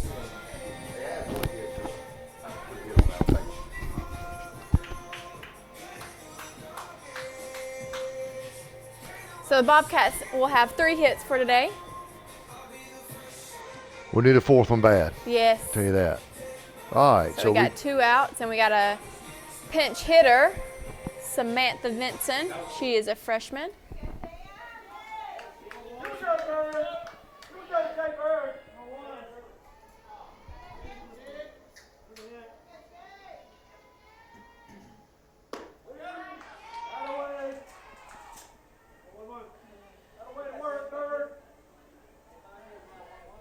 Well played game and a pretty fast game today. Yes. We're going to finish potentially right around the 2-hour mark here. We're 1 hour and 58 minutes in so far. Good cut there. Goes down 0-2.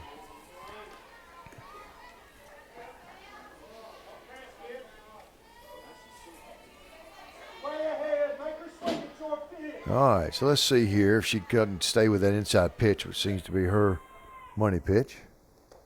That's in the ground. Skylar will advance to third base on the pass ball.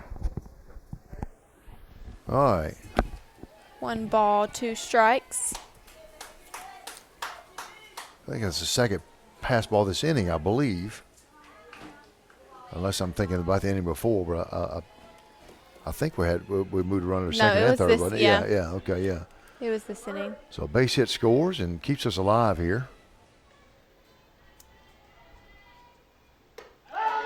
And that is a strikeout for Samantha Vinson.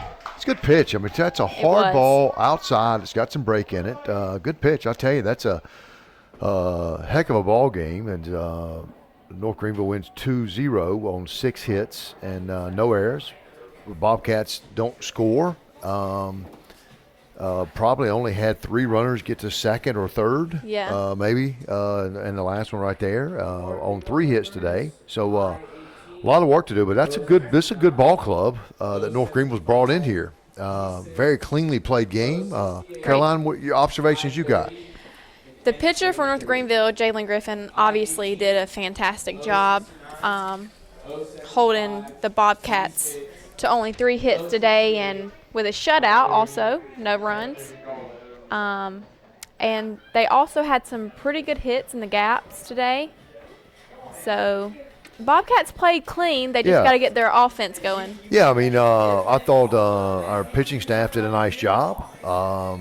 Gave us an opportunity to win, and I don't know that Griffin will pitch the next game. It looks like she only throws 1. She doesn't throw both doubleheaders. So, but again, this is a team now that's 7-1, and so they've got a good squad there, and we're at 1-4. We're kind of our backs against the wall here with. You don't want to say a must-win, but really just must play well. That's really what we're looking for is just playing well. And I did think we played well. We didn't hit the ball today, but we fielded it well. Yes. We threw it well, but we just didn't really we didn't hit the ball. And again, give credit where credit's due. That's a heck of a pitcher. Yes, correct. That's I would tell you that's probably as good as you're going to see coming in here. So. Yep. So Caroline, what do we got? About 30 minutes? Is that what you're saying? 30-minute break. Players will get the field ready for game 2 of the day.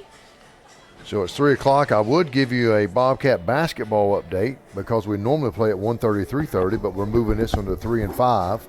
So Bobcat women just underway down at Georgia Southwestern, and the baseball update is now 3-1 in the top of the fourth. Georgia College winning 3-1 right now, and Francis Marion has a runner on first with 2 outs, so they must have just scored on this inning.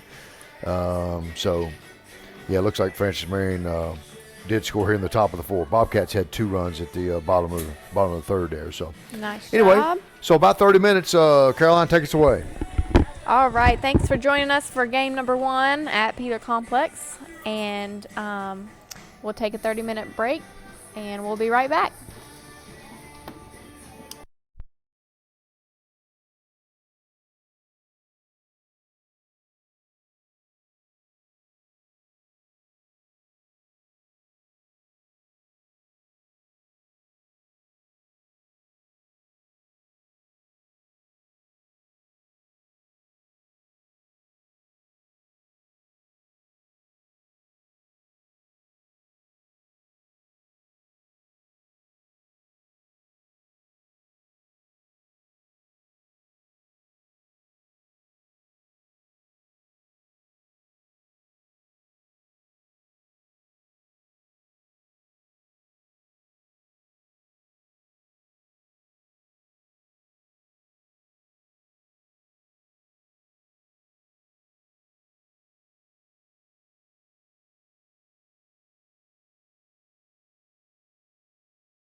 Welcome back to Peeler Complex. We are in Game 2 of Georgia College versus North of Greenville.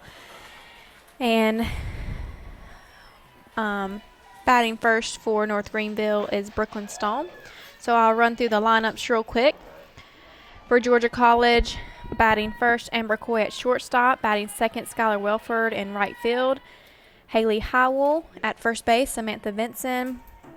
At third base, Ariel Edenfield, the DP. Lauren Summer catching.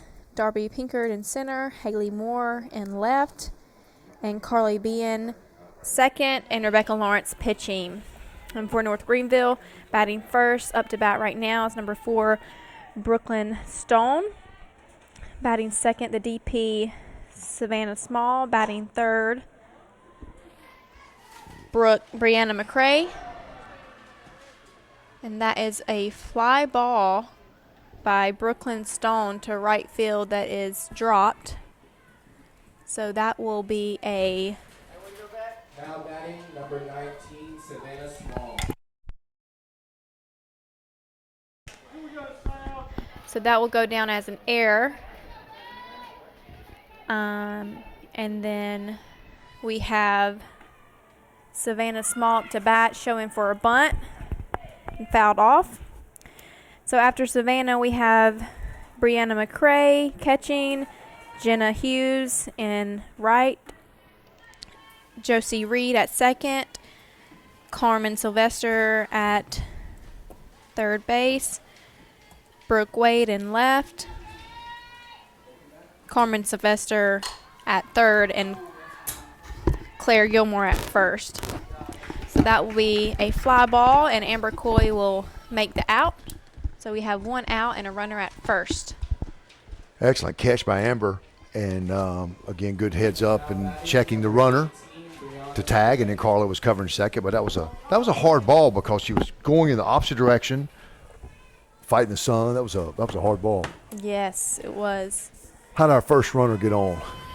Or their first runner? Error, looks like? Yeah, an error. It was a pop-up to right field. Carly goes back, and I believe Carly drops it.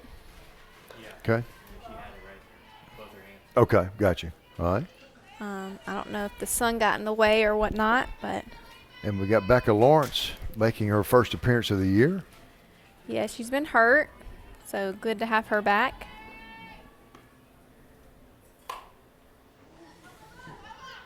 That'll be an out to Samantha Vinson at third base, so that will retire Brianna McCrae. Hit just off the handle there, and then a nice play. So Beck with a sleeve on. I'm not sure, was it an arm injury? That's what it was, wasn't it, Caroline? Was it something in her arm? Yeah, it was shoulder. Okay, shoulder. Okay, Shoulder yeah. issues. Yeah. Okay. So we got Jenna Hughes, the right fielder, up to bat. I remember I was out here, y'all's, in the fall. I was just out here for something, and I think y'all were inter-squadding or something. Maybe you're doing a scrimmage game. I don't remember. A couple of years ago, whenever it was Beck's freshman year, and she got balls high, and that's the wild pitcher pass ball there. What do you got, Caroline? I believe it was a wild pitch. Yeah, I think so. Yeah. Anyway, 2 balls and 2 outs here. But I saw Beck throw about 3 pitches, and I said, she's going to be a good player for us. Yes. She just has such a good command in the circle. Doesn't get rattled. You feel you just got a lot of confidence when she's out there. If she's up 7 or down 7, she's got the same demeanor. Right. She definitely holds her composure well. Very confident on the mound. And there's the obligatory 3-0 strike. I think that's a rule. You know what I'm saying? Oh, yeah. All right, 3-1 here. Let's see what Beck does. See if she comes back. Boy, it's a good pitch. Boy, it's a good pitch. That ball just broke in there. Excellent location. See if she stays on that outside corner here. She does have an advantage being a left-handed pitcher. I want to talk to you about that when we come back. That'll be a pop-up to Amber Coy, and that retires the inning. So 0 runs. The Bobcats will head into the bottom of the first. We'll be back on the Bobcat Broadcast Network.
We are back on the Bobcat Broadcast Network, and we have number 10 Amber Coy up to bat.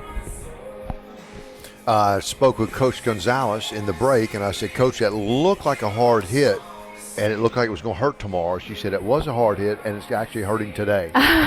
So I said, yeah, there was nowhere. I mean, you couldn't get out of the way. Yeah. Okay, who's throwing for North Greenville? Yeah, we North have Greenville. Callie Richards. Give me her numbers on the year there, Carolina, as Amber steps into the box, leadoff batter. Let's see. She'll take an opening strike from Richards. Let's see. Richards, a Callie Richards has started 3 games. Right. She's got a 2.69 ERA, 1 win, 0 losses. 1-1. Amber takes a second pitch as well for a ball.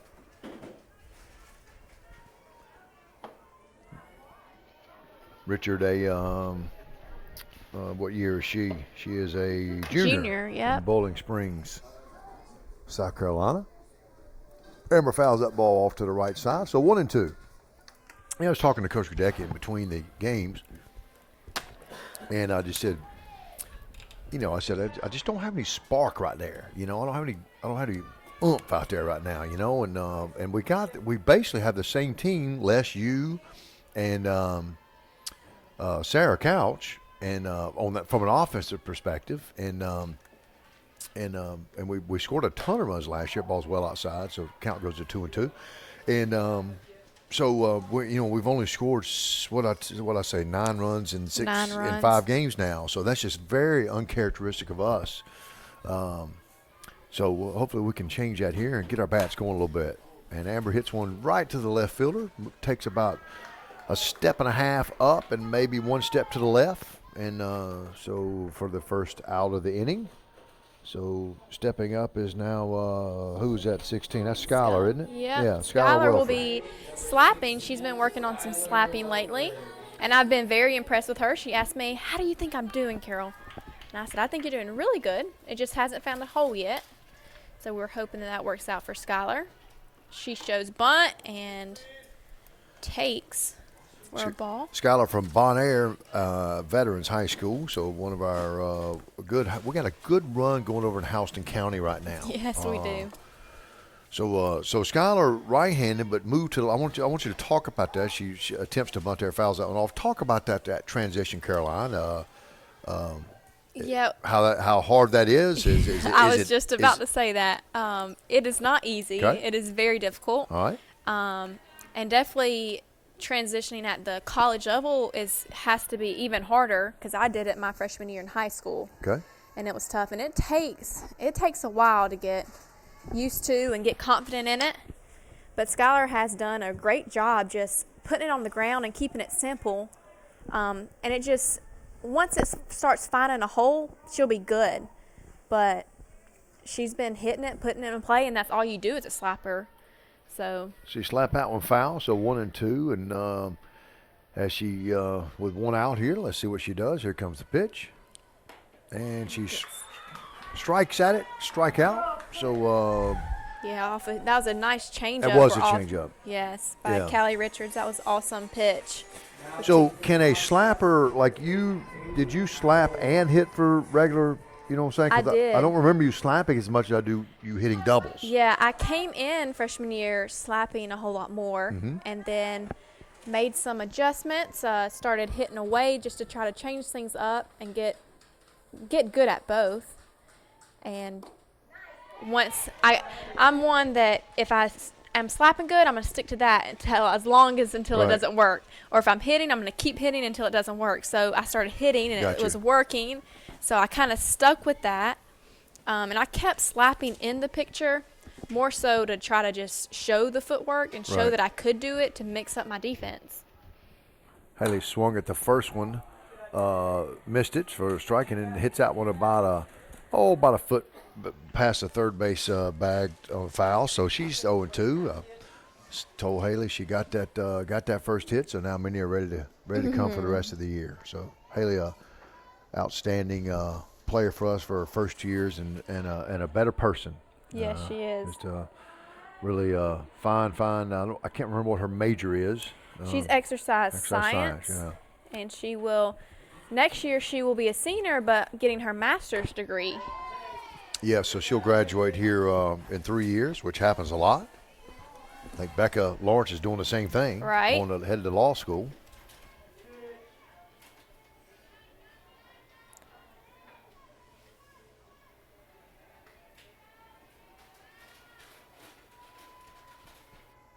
So 1-2. Again, outside on that one. It's a good take by Haley. I know Haley felt good after getting that first hit. It always feels good to hit the ball hard and remember what it feels like. Deuces Wild here at the Pewter Complex, Carol. I don't know if you're familiar with that term that we use up here. Are you or not? Bailey introduced it to me last weekend. It's a given, and so after starting 0-2, Haley's brought this count back to full. And so when it goes 2-2-2, the first person to say Deuces Wild, you try to get that out before the other person. That's kind of I wasn't kind of the familiar contest. with Yes. Haley fouls that one off. Almost. Our camera operator over there really in a dangerous area on that one. That net saved him out there. Connor over there doing a great job for us. So let's see if Haley can't give us something with 2 outs here. And she takes a inside pitch and low. So we got a base runner. The Deuces Wild, the true Deuces Wild, would be 2 outs, 2 strikes, 2 balls, and a runner on second, or 2 runners on. You know, so anything in the 2s.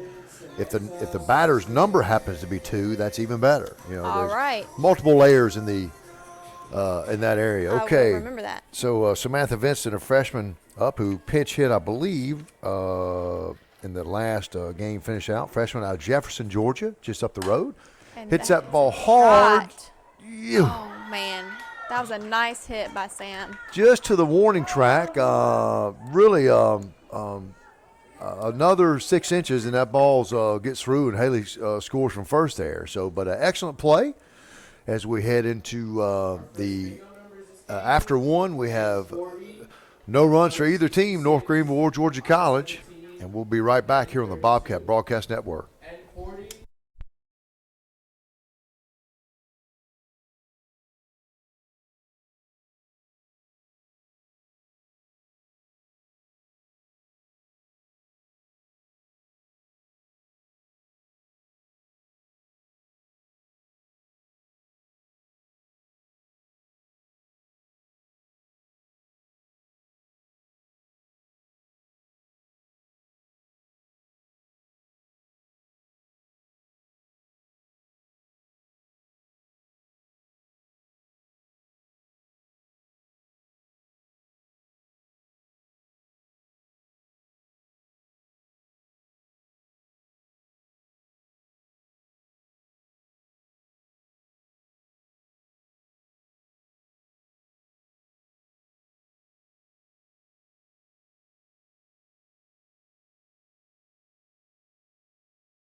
And we're back here at the Peeler Complex. Let me give you a quick update over at baseball. Bobcats up 3-1 in the bottom of the 7th against Francis Marion. That's a 3-game series that will finish tomorrow.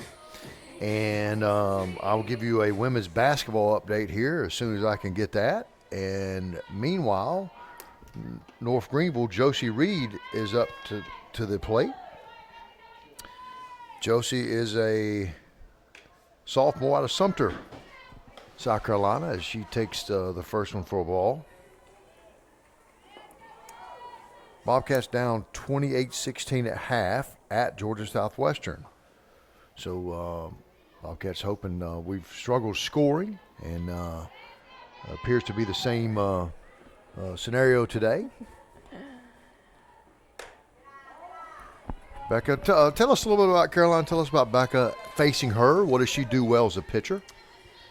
Beck is, again, like I said, she has an advantage being a left-handed pitcher because it's not what you usually see often. That was my question. Now that what you said. She takes a strike there off the right on the outside side of the plate there. 2-1. Go ahead. And it's also different as a left-handed hitter as well, because the ball tends to come in more often, which we don't really see as left-handed.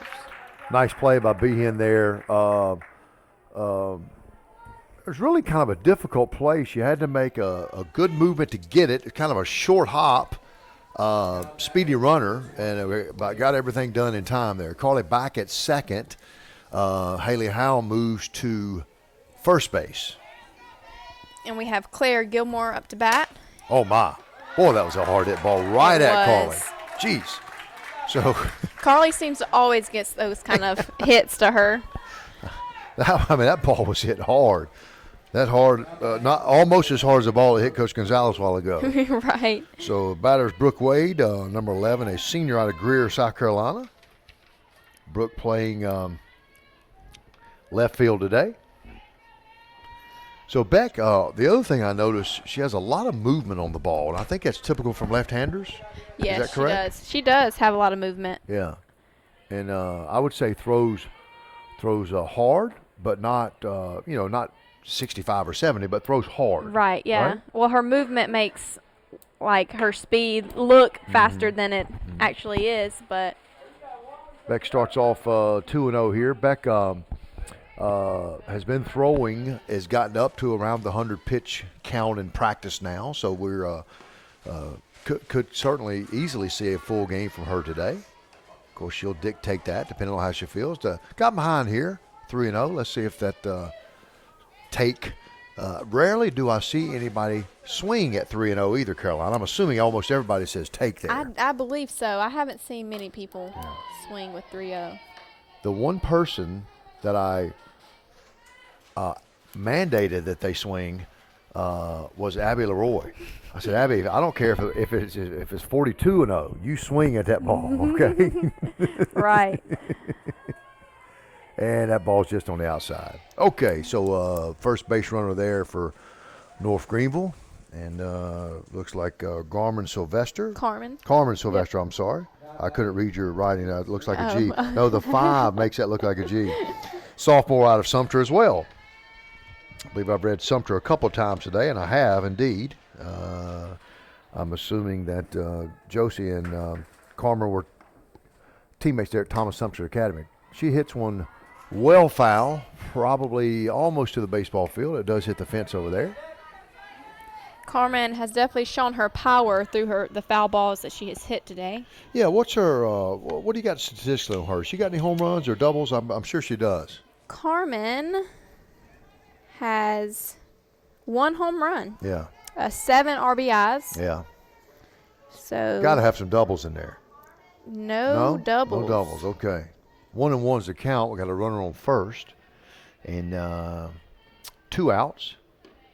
So a pivotal time here, and so Becca struggling a little bit with her control. So that's going to be 6 balls in probably the last 8 pitches. So unusual for her. So if she can grab that. That ball's hit straight up in the air right to Carly Behan. And she makes the play. That's a tough ball because that ball's really up there. It's kind of bouncing around when it comes back down and everything. Right. While you're running, too, and your steps are messing you up and everything. Correct. You're thinking about the runner possibly coming through there somehow. But at any rate, the Crusaders strand one runner. And still after 1.5, as we head to the bottom of second, zeros on the board for both teams. And we'll be right back here on the Bobcat Broadcast Network.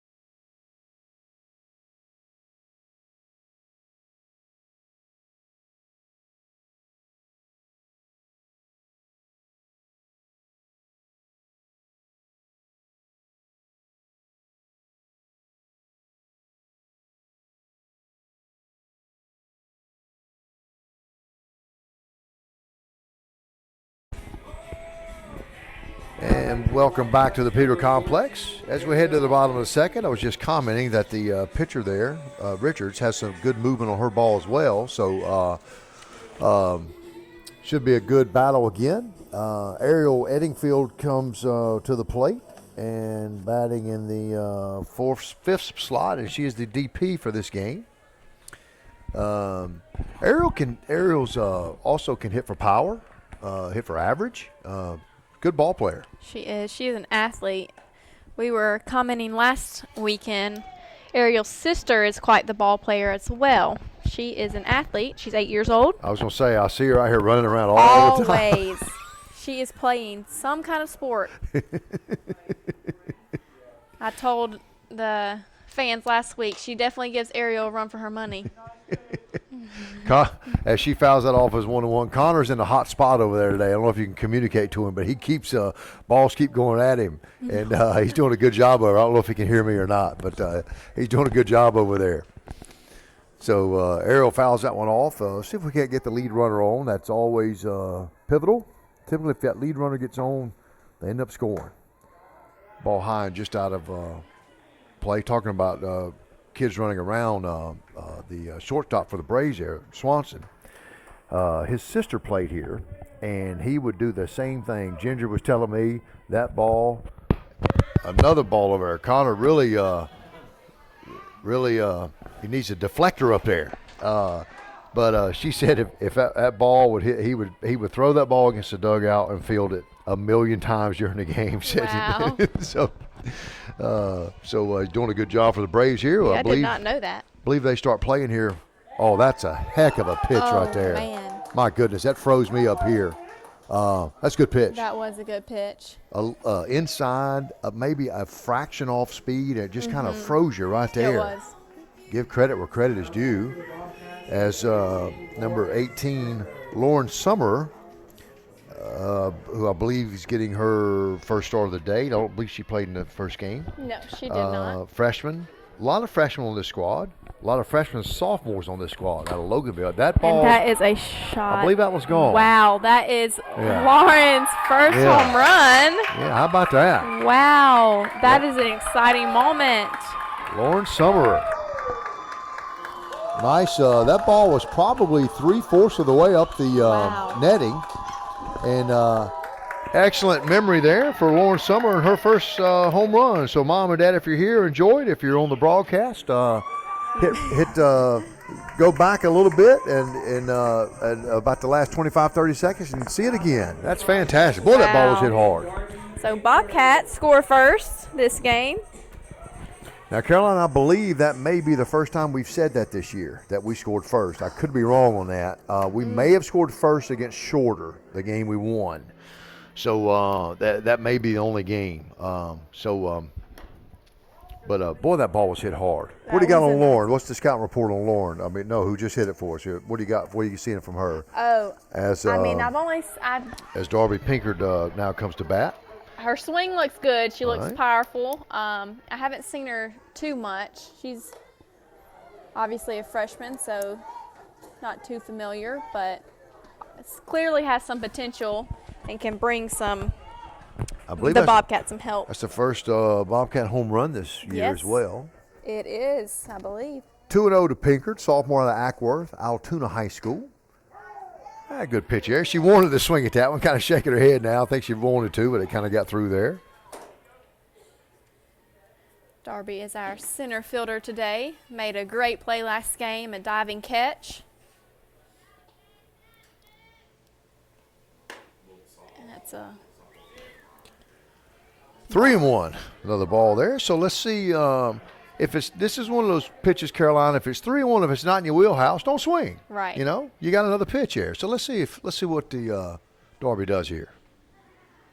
Comes the rock in the fire, and that ball's hit hard. Oh my! Oh man! What a catch! Wow! What a catch! Great job by Michaela Brackett with the diving catch. Excellent catch. I'm telling you, that ball, if she dives, if she doesn't hit that, that's a stand-up triple. Right. My goodness, that ball was hit hard. Yeah, that was a great hit by Darby. So I'm just excited that we're hitting the ball. Yes. That's something we haven't done. And who is at bat here? Now we got Haley Moore. Haley, another shocker, say it, freshman from McDonough, Georgia, out of Ola High School. I've not heard of Ola High School, but that greater Atlanta area over the last 25, 30 years has added, I would say, at least 1 to 2 high schools per year. Just chopped down to third base, makes a clean play. And so Bobcats, the last 2 go down after a Lauren Summer towering home run. Didn't quite make it over the outfield netting, but pretty daggone close. And Bobcats do get a run on the board. So 1 run for Georgia College, none for North Greenville after 2, and we'll be right back here on the Bobcat Broadcast Network.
Welcome back to the Peter Complex. Caroline Snyder doing the color commentary today, doing a great job, Caroline. I'm trying to talk a little bit for you, so so you don't have to do it all for 2 games. And who's our batter here for We have North Greenville? Michaela Brackett, who just made an ESPN catch last inning.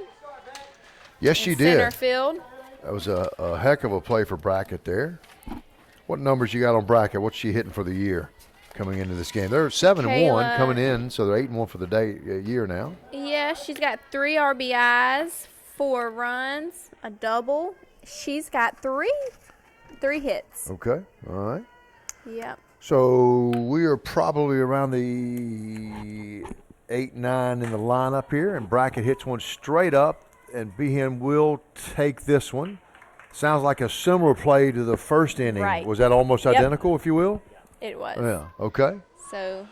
All right, so we'll get a put out there. That will be, if you're scoring at home, PO5, I believe, or I believe that's put out 5 or fly ball 5. How do you score that? F5? No, that's 4, excuse me.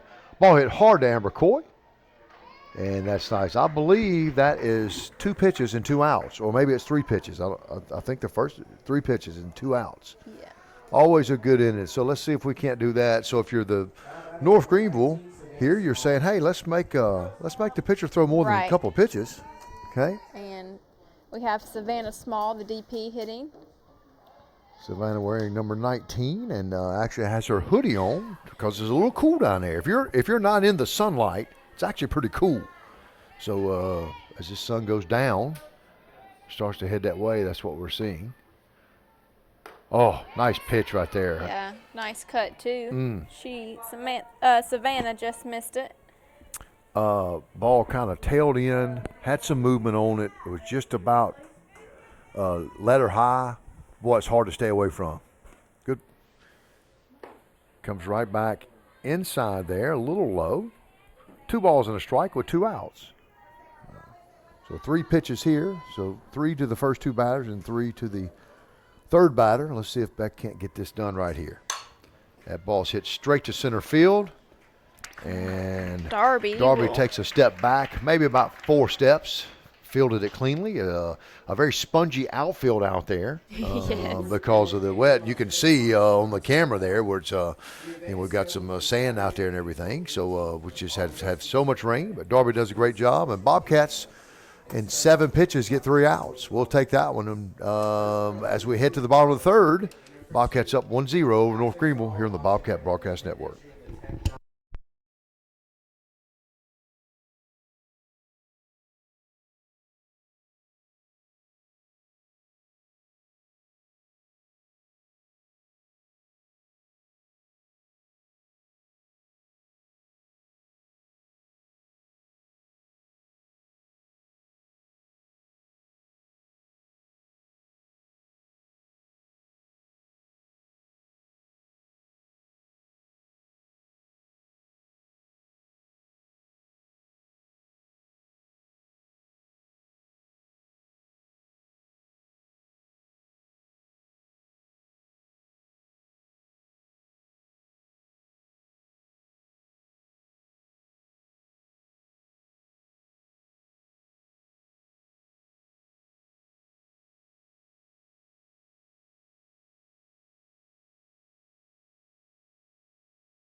And welcome back to the Peto Complex as we head to the bottom of the third.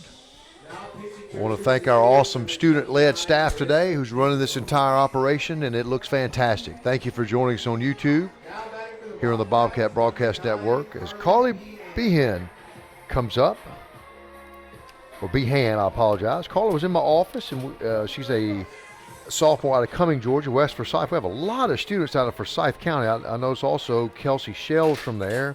And, of course, her sister, Ashley, would also be from there. We have a lot of students from the Forsyth County area. She drops that nice bunt down. Oh, man. And just right to her. About the time she picked it up, she was right there. A good play to get us started there. Yeah, that was a great bunt. Carla and I probably talked for about 45 minutes the other day. As all of our student athletes know, when they come to my office, and the first time I asked them, what time you got class, they say, I'm empty. I say, hey, we might talk for 2 hours. But just had a great visit with her. Talking about Game Changers Leadership Program. Amber Core hits it hard to third, bounced off, and just got her.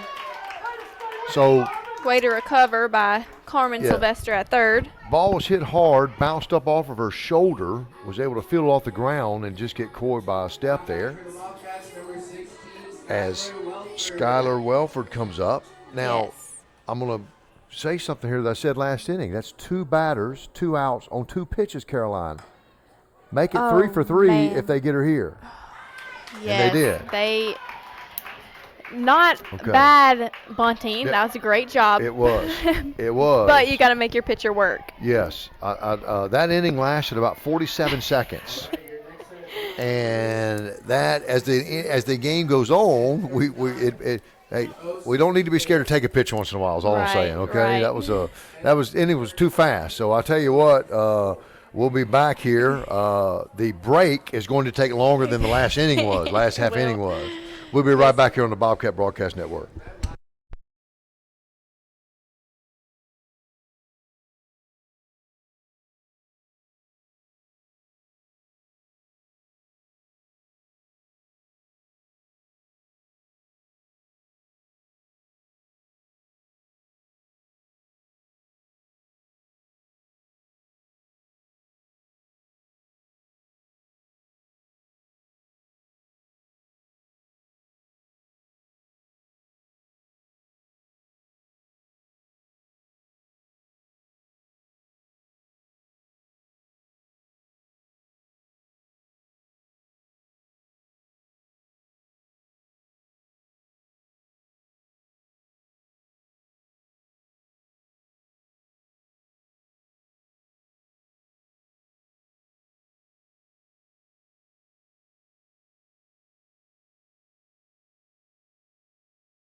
We are back here at the Peeler Complex at the fastest inning possibly recorded on record because it was 3 pitches and 3 outs, and it can't get any faster than that.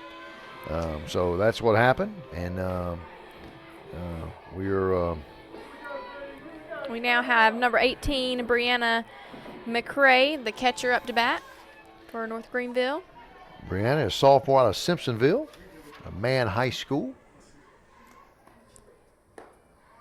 First offering from Becca is outside. Becca, we were telling you, Becca is graduating college in 3 years.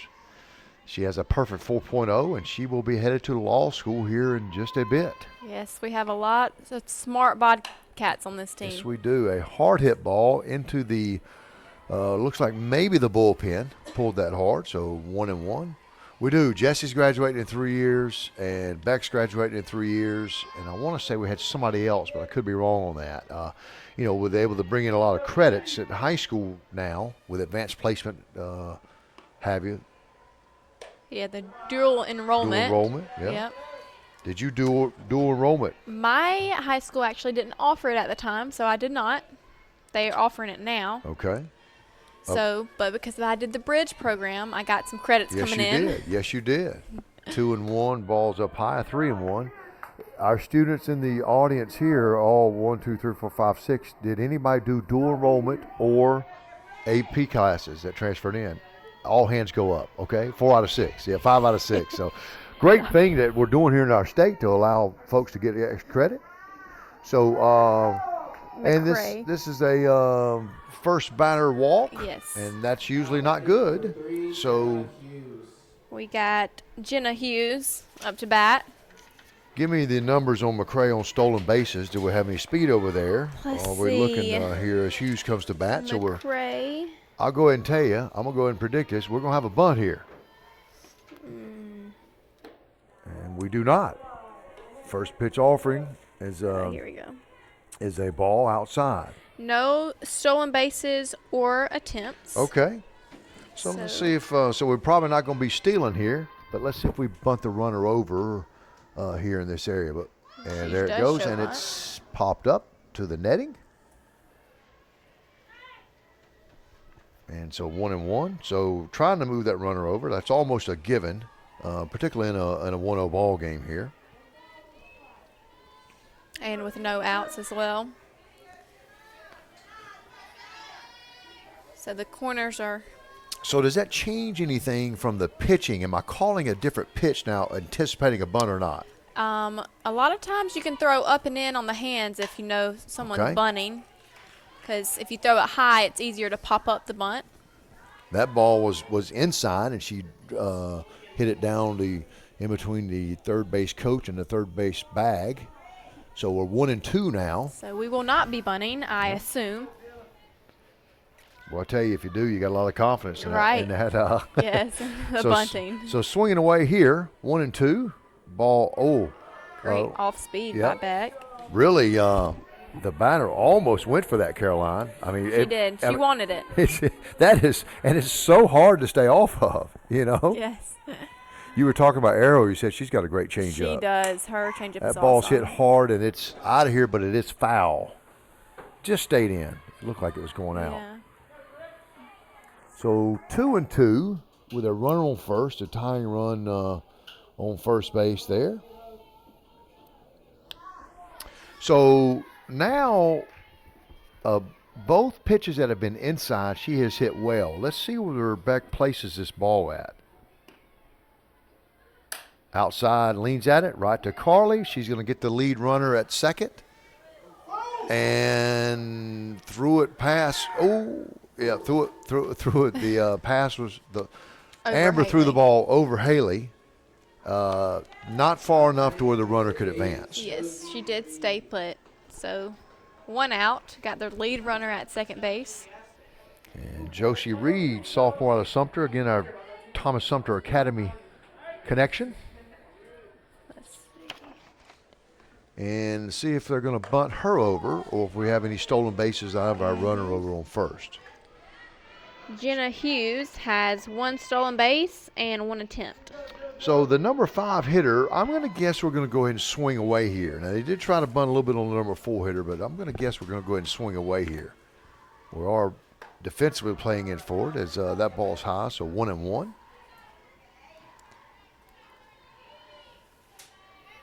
I'm excited to see the freshman Lauren Summers' arm here at playing catcher today. Yeah.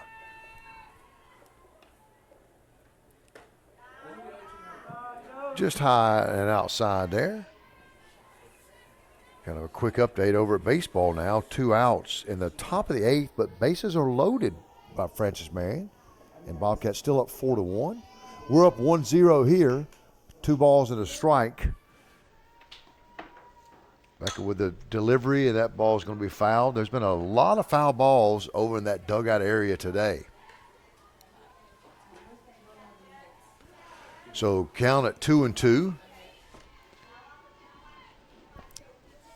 Josie Reed will be just trying to get to contact here, as Beck will probably just work around the strike zone.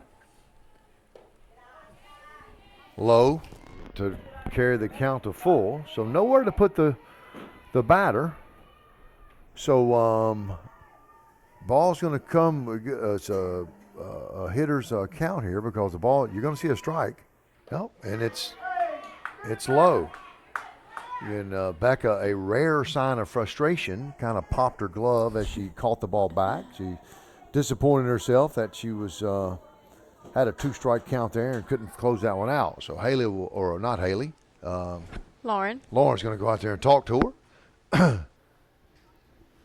Great job by Lauren to step up and go talk to the senior.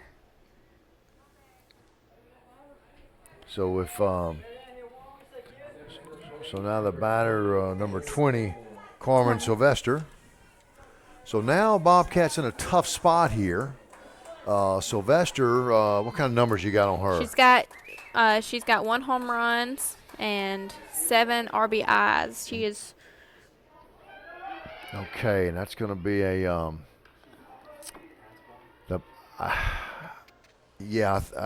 I don't know if that's a pass ball or a wild pitch. It was kind of odd, to be honest with you. The ball, did it bounce off of her? It really didn't get there. But so this changes everything a little bit now because we had a force. The force is off. 1 ball, no strikes. Left-handed batter, left-handed pitcher. And she shows bunt, and they are squeezing. And she got her. Okay. Man. All right, now that was a heck of a play. So our third base came up. Samantha Vincent came up, caught it on the bunt, kind of struggled getting it out of the glove, tossed it in to Lauren, and then a good slide. I don't think she got her immediately. I think she got her when she kind of came around. But if that was a squeeze, that was not a good jump from the runner. Right.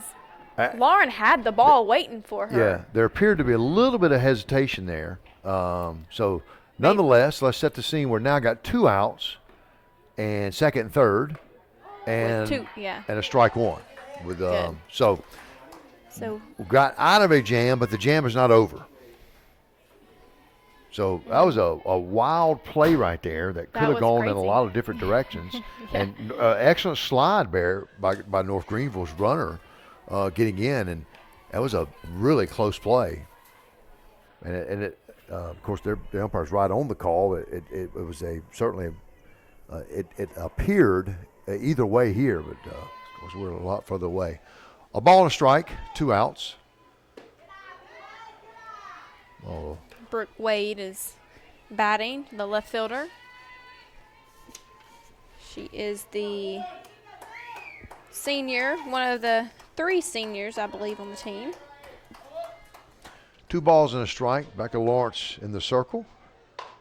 And that ball was hit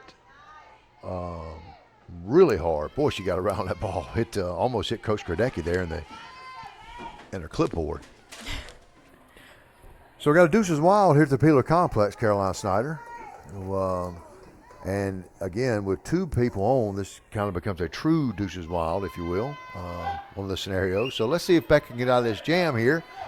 with the tying run just 60 feet away. And that ball is fouled backwards. I believe Haley Moore in left field is starting to fight the sun a little bit. But she's got the visor and the glove covering the sun. Ball just up. That's a hard pitch not to swing at. Rise ball, a little bit of movement on it there. 3 balls and 2 strikes. You do have a place to put the batter, so a walk doesn't hurt us here, but a cleanly fielded out or a strikeout is what we need. And she does walk. So again, nobody hurt there. So Bobcats trying to handle the lead on this field, and about 100 feet away from us, the Bobcats have given up their lead in the baseball end. It's now 4-4 with 2 outs and runners on second and third in the top of the 8th over there. So Wow. things have shifted over there. Let's see if we can't keep this visiting runner off the base, off the home plate here to keep this score at 1-0 here on the softball end of it. Again, okay, so Becca Lawrence here, nowhere to put the runner or the batter. First pitch offering is up. So this is Carmen Sylvester. So did we might have mixed her up with Claire Gilmore. I'm sorry, I apologize to our But they viewers at both home. have home runs. Okay. That ball's hit to Amber, and she's going to drop it over to third. And a nice play to get out of the inning. Bobcats really got out of a jam there. I mean, a big jam. So missed opportunity there for North Greenville. And so we have completed 3.5 as we head to the bottom of the 4th. It is still 1-0 in favor of your Georgia College Bobcats here on the Bobcat Broadcast Network.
Okay, welcome back to the Peeler Complex. We are at 1-0 with Haley Howell up. And at the leadoff spot, Bobcats really got out of a jam there, Caroline.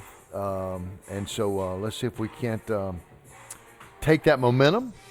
As I see a couple dogs walking out in the outfield, it is Bark in the Park Day, and the Animal Rescue Foundation is here today taking your donations and raising awareness. First pitch there is a ball, and is that a new pitcher? Yes, we do have a new pitcher, Marissa Tyndall. She's a senior from Forks, South Carolina. What kind of numbers we got on her as she delivers her second offering? Her ERA is 1.75, 1 win, 8 innings pitched.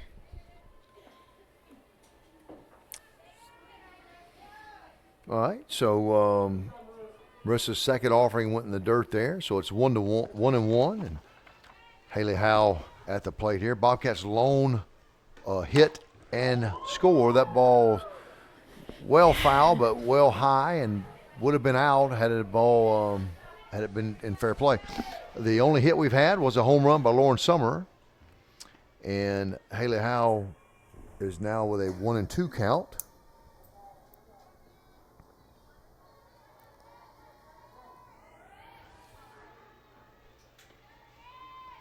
And the offerings off speed had her way out in front. Great job by Haley to foul that off. The 72nd foul ball of the day over to the right side of the playing facility happened just now. So, again, got a pitcher's count here at 1-2. So let's see how the pitcher pitches to Haley, one of our very best hitters. Haley hits for power, hits for average, hits bats runners in. Ball's inside. Thought it hit her. She would have turned a little bit. Yeah. I think it could have, but May have grazed her elbow pad. Maybe if she had a loose thread off of her jersey, it would have hit it. But that ball was right in there. So 2-2. Again, Haley going to have a good eye here. That ball. oh, Wow. and he calls it a strike looking, but Haley says it hit her. I think that's why Haley would drop the bat to go to first, thinking that she got hit. It was literally the exact same pitch we just saw. Sorry, my microphone was up. So I think Coach Gradecki is going to ask if you heard the pad getting hit. Obviously, I think the answer is going to be no here, Right. and I don't think you're going to be able to get any help from the first base umpire because you can't see that. You know, you'd have to be right on top. We of had that, a similar situation happen last game. Batter got hit, but it was a called strike.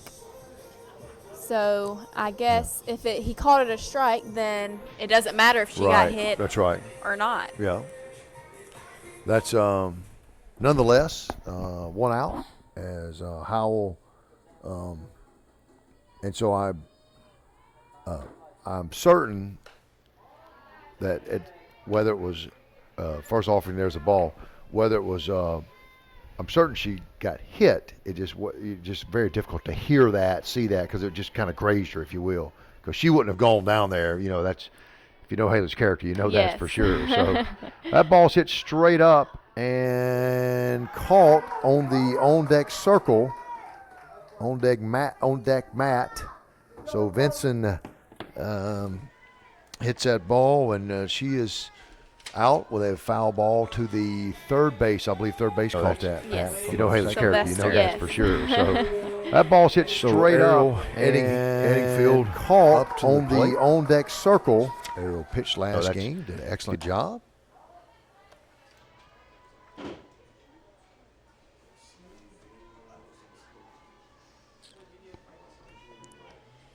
And first offering there was a ball.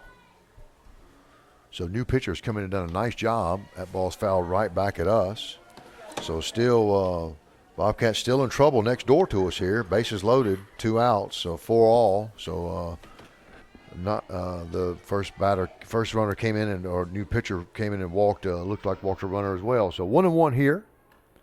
Off-speed pitch. Eddingfield lays away on it. So something good here with 2 outs. Let's see if we can't get anything going. That's always a good time to get something going, it seems like. Ariel graduated from the same school as Abby Leroy and Faith Flanders. Right down the road in Dublin. We get a lot of students from there. And that ball is fouled to the right. First base will make a clean play out of that. So Bobcats come up empty this inning. So after 4, our score remains 1-0 in favor of Georgia College on the lone hit of the day, a Lawrence Summer home run. So we'll head to the top of the 5th here on the Bobcat Broadcast Network. We'll be right back.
Okay, and welcome back to the Pito Complex. Let me give you some more Bobcat updates. Baseball has now given up that lead.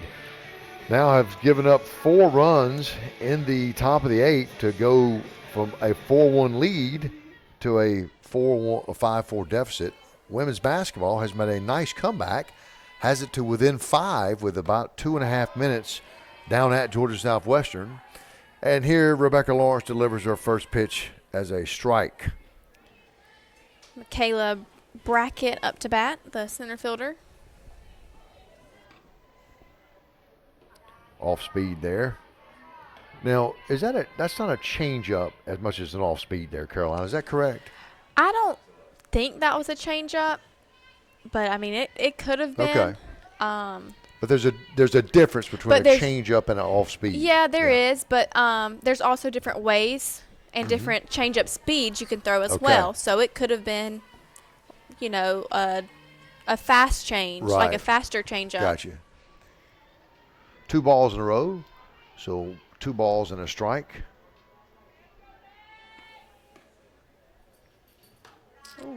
Back a little, struggling a little bit with control. And in particularly every pitch in this inning has kind of gone to that same high and inside area. So 3 balls and a strike. I'm guessing the batter's going to take here. So should have a free pass here if we can just get that one in. That ball's a little high, so we put the leadoff runner on. So number 1 there, she got any stolen bases there? As see if they try to bunt her over. That's Brackett. Yes, she has 1 stolen base. Okay. And Brooklyn Stone comes up, and she is the leadoff batter. So probably, and I think, let's see, are we making a pitching change? Looks like we are. Yes, we are. Yeah. Looks like Megan Bell is coming to take over the mound. So let's set the pace here for you. Megan is a junior out of Forsyth, Georgia, which is right down the road here, and out of Walter State Community College. Went to somewhere in Kentucky or Tennessee her first year, Morehead State, Kentucky, something like that. And then I believe she went to Tatnall or Stratford over in Macon. Stratford, I believe. I think. And then went to Walter State and has thrown a little bit for us. What kind of numbers we got on Megan? She pitched last weekend, and I was impressed with her. All right.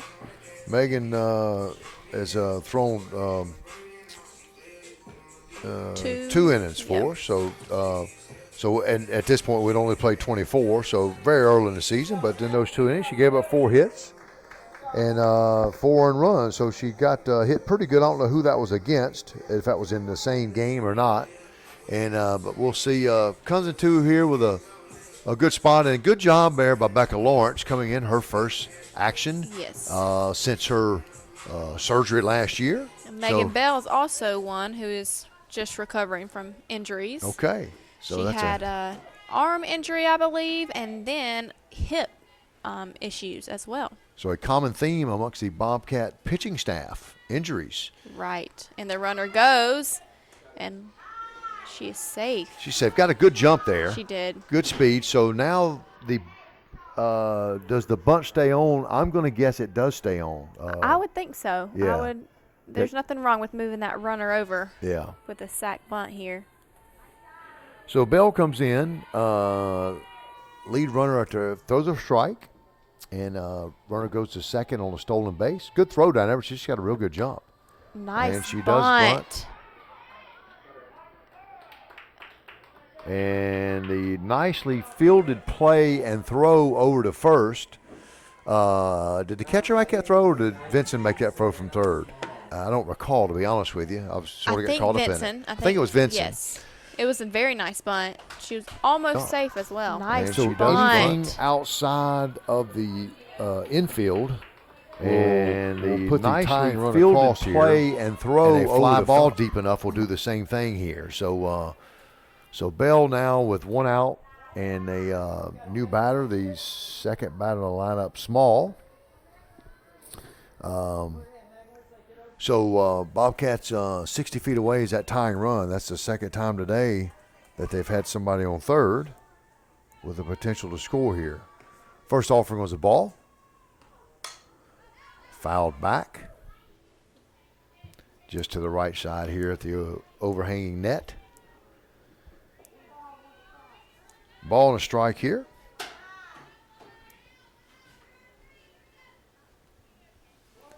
Got a runner at third.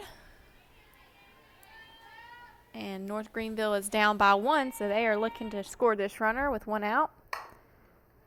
And we get another foul ball there. So 1 ball and 2 strikes now, so ahead in the count. So this would be huge if we could go ahead and get this one.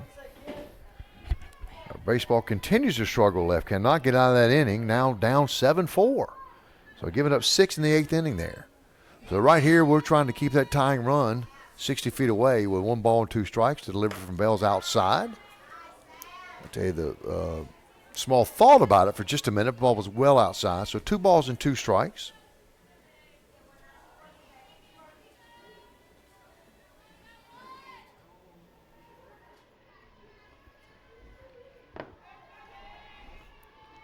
Defense is playing in to make sure that they can get this runner out at home if there's a ground ball hit to them.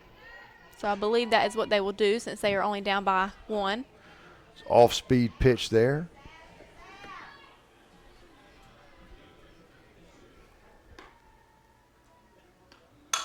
Right back to the pitcher. Couldn't quite get it.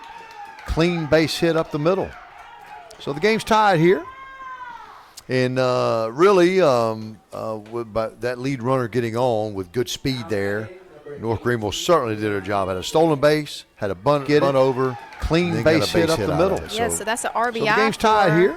Savannah Small. Perfectly played inning there for North Greenville. So we have Brianna McCray up to bat, the catcher.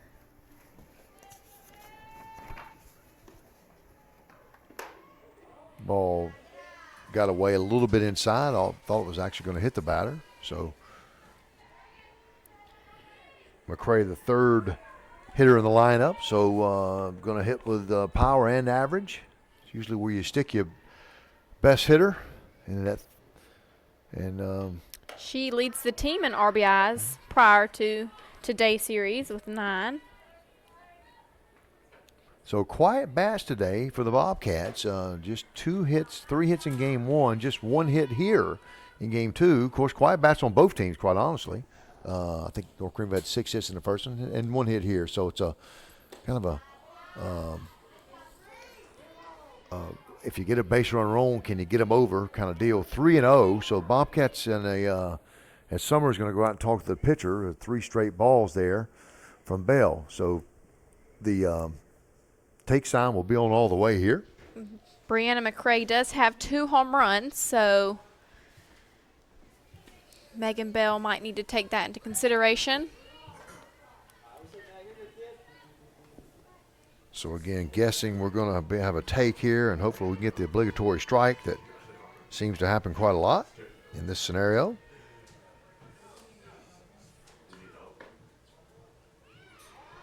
And it is ball 4. So, so now Bobcats in a little bit more trouble. We do have a force on at third, but you have the number 4 hitter up, who's going to be a good RBI batter.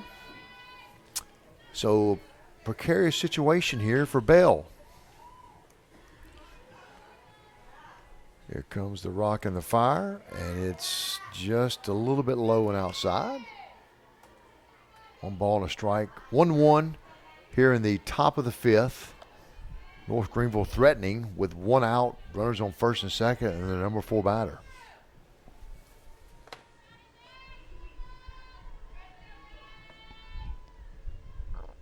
Bobcats need a ground ball right here.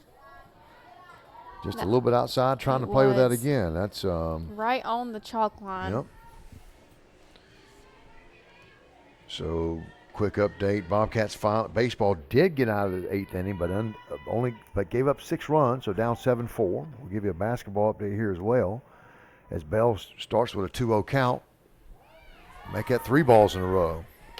So things really getting dicey here. If we walk here, I'm not so sure we won't see a pitching change, or at least a visit to the mound. Women's basketball down 10 with 45 seconds left. So a good comeback there. Looks like it's going to be a little bit short. 3-0 count. Bell with a strike. Great comeback by Megan Bell to Jenna Hughes. Probably going to have to take on again here, I'm guessing, because I would think so. Yeah, you need a runner at second and third, and with the number 4 hitter there, you can give this one away if you need to. And she swings at it. Wow, that would have been ball 4. Yes, it would. That rise ball though is hard to stay off of. Why is that, Caroline? Well, a lot of times the rise balls start at the hip, so it's already, when you first see it out of the pitcher's hand, it's a strike. And so you have to commit when you, as a hitter anyway. Oh my, that could not have gone any better right there. Ball hit to third base. Samantha Vinson fields it cleanly, steps on third. So, boy, the situation just changed drastically in our favor. My goodness, because I'm telling you what, we were in a jam. So if she takes that ball 4, bases are loaded. Instead, we get lucky out of that one there. We did. And hit there. So now things off. The infield plays back a little bit. 2 outs. Josie Reed up to bat, the second baseman. All right, so still a ball and a strike. First offering is a ball there. 1 ball, no strikes, and bases at second and third.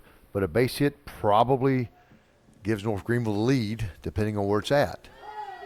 1-1, nice pitch by Bell.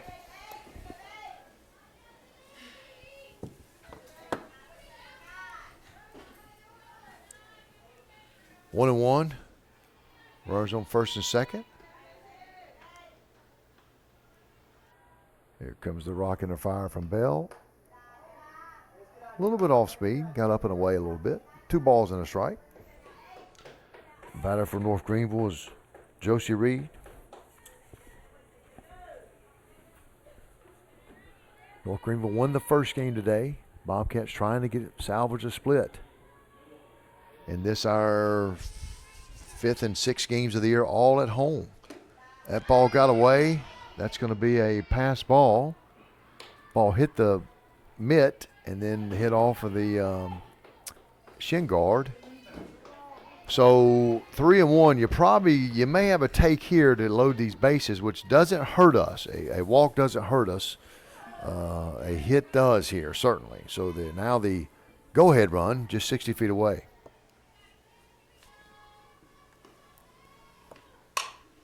And it hits it right at Great the left job fielder. by Haley Moore with the sun shining right in her face. I don't believe she moved. She did not. But I'm telling you, that ball was hit hard right at her. And nice job there. And that's a tough play because that sun is low right now, coming right in. And, boy, that was hit hard. So we dodged a lot of trouble in that inning to only give up 1 run. And so, anyway, at any rate, we head to the bottom of the 5th with a score knotted at 1. Georgia College and North Greenville here on the Bobcat Broadcast Network.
Welcome back to the Peeler Complex. Well, we are knotted, tied. I guess that means that's what we're knotted up at 1. I think that's what we always say. Okay, all right. One run, 1 hit, no errors for North Greenville. 1 run, 1 hit, 1 error for the Bobcats. Haley Howell takes her first pitch. That's Lauren. Oh, excuse Summer. me, Lauren Summer. Yes. I apologize. She's the one that had the big home run earlier in the game. Our only hit of the day. Our only run of the day. So, Summer, again, a freshman out of, where's she from? She is from the Loganville, which a lot of our, great majority of our students from the greater metro Atlanta area. That ball's low, so we're 2 balls and a strike.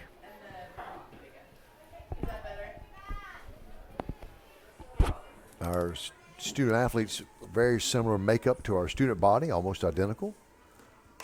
Oh, boy. Thought that ball was going to come in and hit her. I think it would have, but she turned on it. She wanted to hit that one. 2-2. So, Summer again with a towering shot about 3/4 of the way up the net in the second inning. And the boy had a lot of life out there, and it gives you a lot of pep when something like it happens. And that ball fouled down the right side, goes out of the playing area. That swing that Lauren just did reminded me, I was laughing over here, reminded me of when Caitlin Davis swung and missed at a ball and it hit her. It's quite the memory. Coach Grodecki did not like that. Caitlin Davis, who's, about 2 years ago, as we go to full count here, we'll talk about her in a minute, serving our country. I know she, if you're listening. Oh, she was listening last weekend. That ball's hit straight to center field. So Caitlin hit a bunch of home runs, I remember, her freshman year there, a bunch of them early on. She had some power. So that's a fly out to center field. We got Darby Pinkard up, the center fielder. Pinkard out of Ackworth. Had a good snag a while ago. Had to take some steps backwards, and she's going to foul that ball the right side as well, just over the dugout area. So just kind of a blasé, if you will, atmosphere right now. 1-1, neither team's hitting. It's going to be one of those things where one play kind of makes a difference, or one mistake by one of the teams makes a difference. So not a lot of room for error here. 1 ball and a strike to Pinkard, and Bobcats need a base runner. Wendell, how do you like the Bobcats' new jerseys this year? Boy, I tell you, the new uniforms here look a good swing there, 1 and 2. Got the white tops and the green pants with the triple striped socks.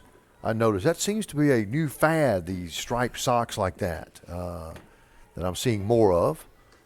Off-speed pitch there, 2 and 2. But that good Bobcat green that I'm such a large fan of. So 2 and 2 here. See if the Bobcats can't get a base runner. That ball's low, so now 3 and 2. So gonna get a good pitch here. North Greenville doesn't want to put a runner on, and so gonna be a good battle here to see what Pinkard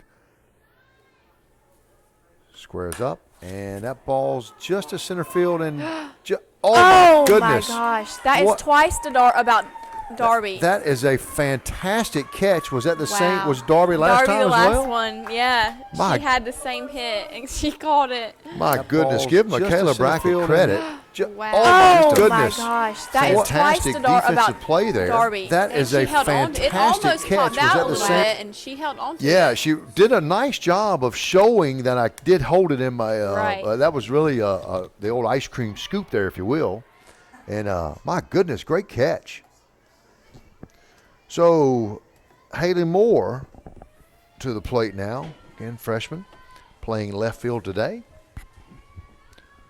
So 2 outs and a strike on Moore. Ball inside. Just hit the inside corner of the plate there.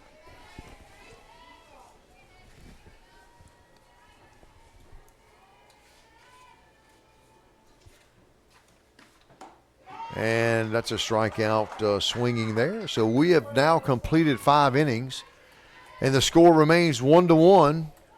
Bobcats and North Greenville all tied up. As we head to the top of the 6th, we'll be right back here on the Bobcat Broadcast Network.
Caroline, you hit the wrong button or something. I'm not sure what happened. I did. Then you started tapping on it like that was going to do something.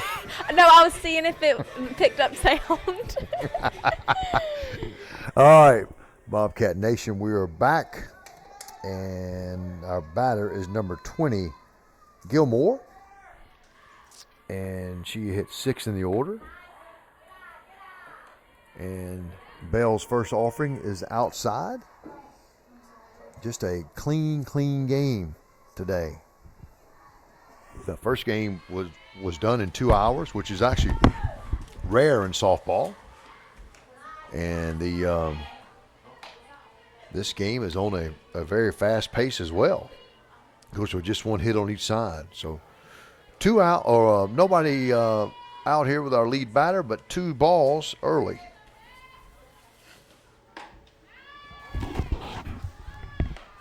Make that 3 balls. So, boy, you don't want to get that lead runner on, because I'll tell you what, the last inning, North Greenville did a textbook job of moving that lead runner on. So here's going to be the obligatory take, and hopefully the obligatory strike.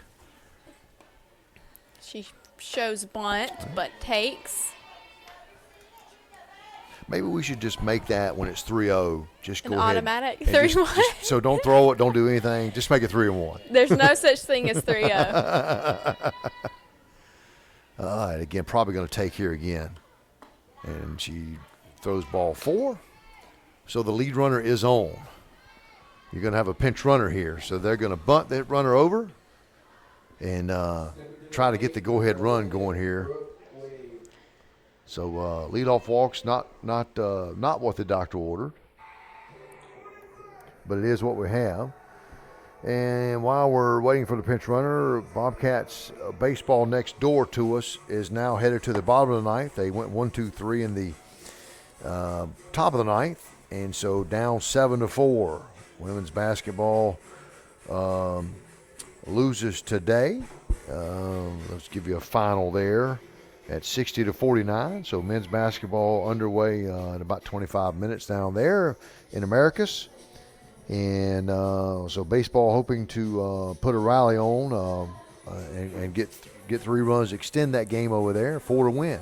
Meanwhile, we're going to have a pitching change over here. We do. So why don't you tell us about that, Caroline, who that is, and give us some numbers. Allie Black is coming in to pitch. Allie is a transfer from Wren Lake Community College. She's from Norris City, Illinois. And Allie, she pitched last game too. Prior to today, she had a 1.75 ERA with 4 innings pitched. Allie did a nice job for us last game. Came in relief of Ariel, and glad to have Allie here. I don't know if her parents are here today. My guess is they are listening and watching, and so we're glad to have you listening out in Illinois today, out of North City. So Allie comes in a tough spot, just as she did last game, because they're going to be aggressive and get this runner over. We've got a pitch runner who they put in someone with speed, certainly. So let's see if they steal here or pinch. I'm guessing you're going to take the first pitch and just let's see if we get a ball out of this to start with. And we do get a ball. Okay, so that's going to, again, are we going to with a straight steal? We're going to wait and bunt and until they get a strike. So again, nobody out. The go-ahead run is at first base. Yeah, that's Gracie Black. Okay. Pinch running, and Brooke Wade is up to bat. Brooke is a senior. And that ball was low, so we're 2-0 now. So I'm guessing we're going to take again here. So I think we're okay to a lot of strategizing going on here on both sides, but to see what the runner certainly is in the stance to really get out there and run. And when she does bunt, it is foul. Okay. Gracie Black, the pinch runner, does have 2 stolen bases. So I am forecasting another bunt attempt here. If we did it once, we're going to try it again, and that was almost perfect bunt. It just went foul, just didn't quite get out of the box. She doesn't, but it is a strike. It is a ball, 3-1. Okay. I would bunt now in 3-1 if I was in this situation. Okay. Would you bunt or would you wait for the signal from the coach to bunt? Depends. Depends. Okay, so that's a walk. So now we're at back-to-back walks. The first runner walked, didn't she? Yes. Yes. So we're in a jam here with nobody out. However, last inning we were fortunate to get a ball hit to third, and we stepped on third and kept that runner from advancing to second. But 3-1. Go back to your because you like 3-1 as a bunt count. Why is that? Yes, I do. Why is that? Well, a lot of times 3-1, similar to 3-0, the pitcher is trying to throw it to the batter and not walk the runner. Right.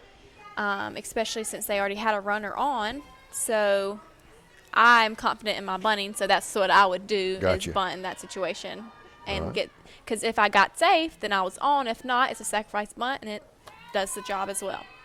First pitch was fouled off to the netting at the North Greenville dugout. And she shows She's bunt. going to bunt, and it's up. oh boy, just couldn't quite. Almost. It was one of those that wasn't high enough, and Lauren looked to the right. You know, she took her first glance to the left. Very difficult play, but great effort.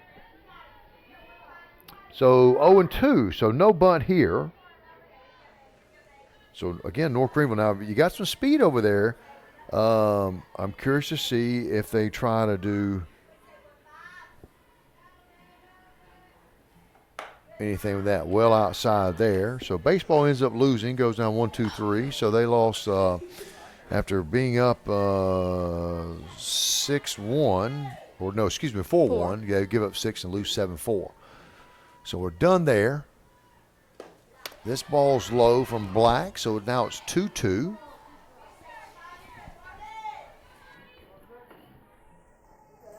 Okay, we need an infield. We need something hit to the left side, infield, or a strikeout. And it's hit to the left side, but it is foul. But it was very high and very far. So, okay, so 2-2. Let's see if we come back in on the hands and low this time.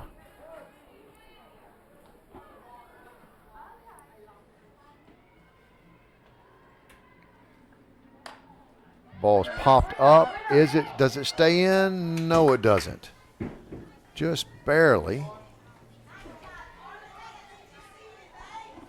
It'll kind of look like it had a chance to stay in, and I believe it hit the netting and then bounced off of the press box here. Most of the field is now shaded for the most part, so that's good for the left side. And Carmen pulls that to Haley Moore in left field. Okay, now let's set the scene for you. That's the second hit of the day. That ball was hit hard enough to where the runner couldn't score, okay? So now you're probably going to squeeze here, Caroline. Would you think or not? We got, what number? I believe it hit the netting and then bounced off. Probably not, because bases are loaded, so it would be a force out. I mean, they're going to have to go anyway. Okay. So, but yeah, they're going to go 4, no hit outs. The netting and then bounced off of the press box here. Not necessarily a squeeze situation, I wouldn't think. All right. That's why I've got you doing the color commentating and ask for your counsel here, because I would have They're squeezed probably trying to drive these runs in. Okay, so a base hit's going to score at least one. Let's see if we can't get a pop-up or a ground out or strikeout. Bobcats just need an out in the worst way because there's 3 Crusaders on base. They're all full, and we've got nobody out here in the top of the 6th at a 1-1 ball game.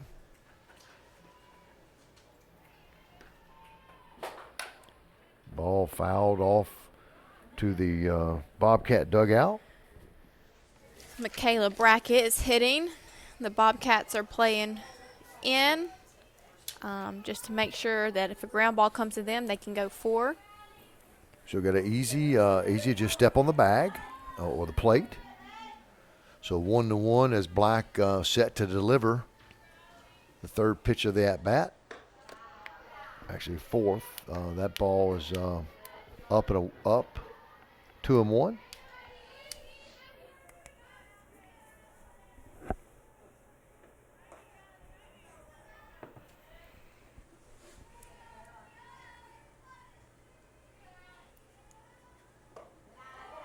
And that ball's low, so 3-1. So probably taking here in case we can. If you're North Greenville, we're probably taking here to say, hey, let's see if we can get on base the easy way here. Right. That ball's hit hard, and oh my, couldn't quite. Did she catch it or not? Mm-mm. I couldn't tell. So must have just dropped it. She did, and I think she picked it up right off the hop. Okay. And gets it in. Okay, so it looks like she dropped it. Yeah. Okay. Whew, I think I'm probably going hit there. I think I'm going hit there. Yeah. I'm going hit there. Yeah, that was a had to travel a long distance, caught it just at the foul line. I will check with Ginger to get her thoughts on that to see if that was indeed another hit or not. But North Greenville does score either way. So they are up 2-1.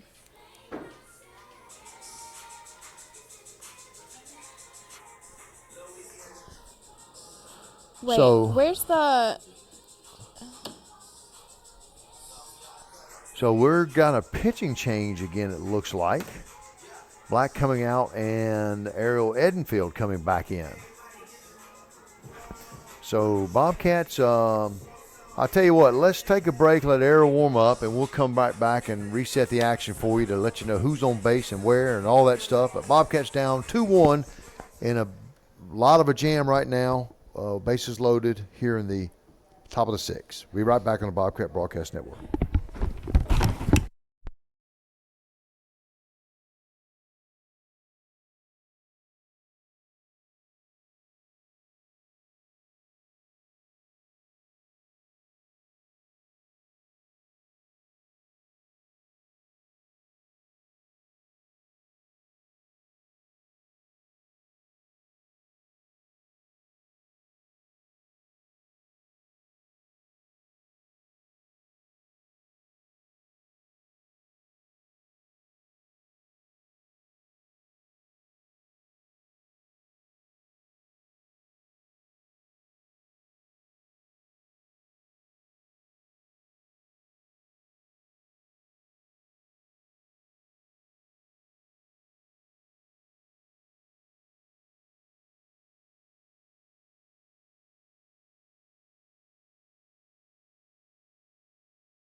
Okay, so let's set it up for you.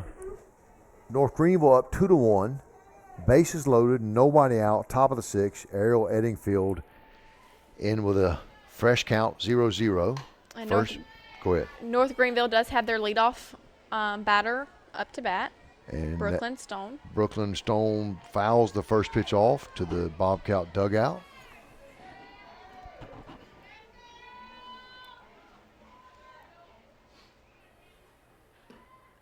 So there's that changeup you've been talking about. It is. Yeah.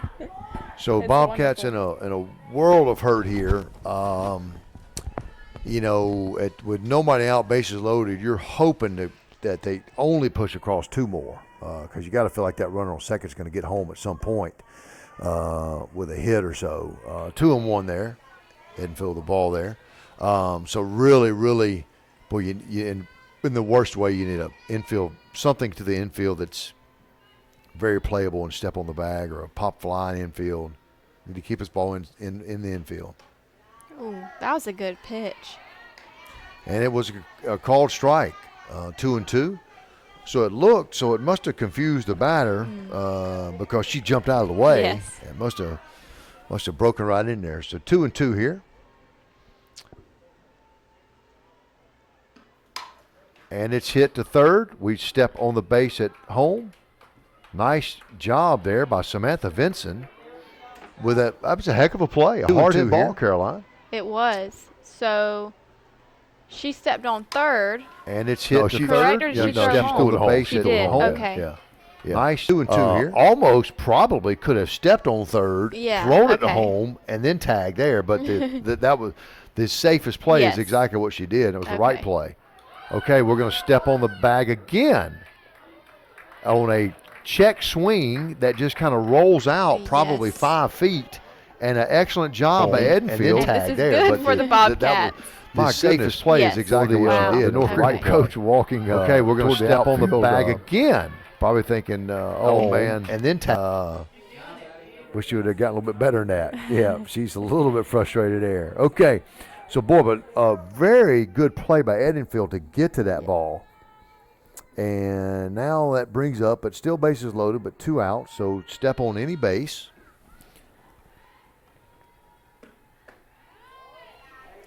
And that ball just inside.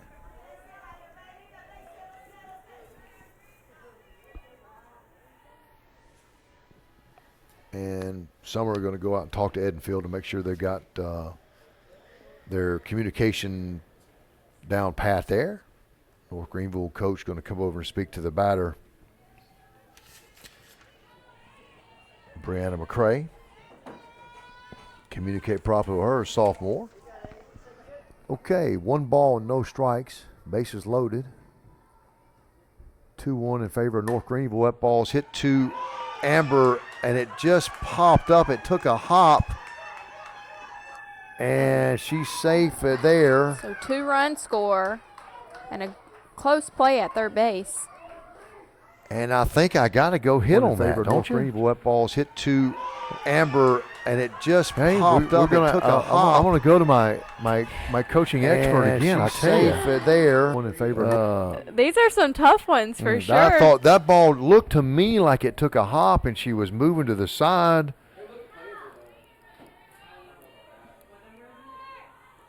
I tell you, that's a.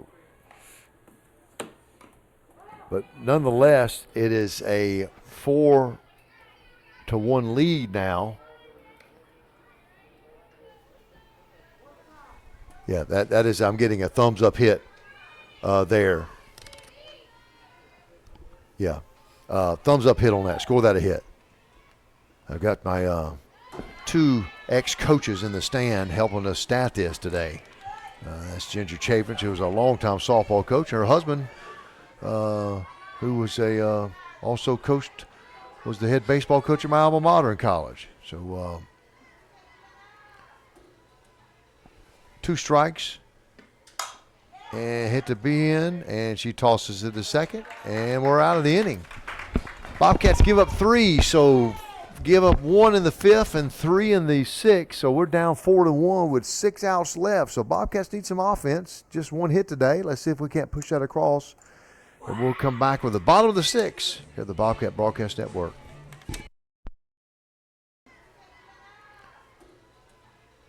Two strikes.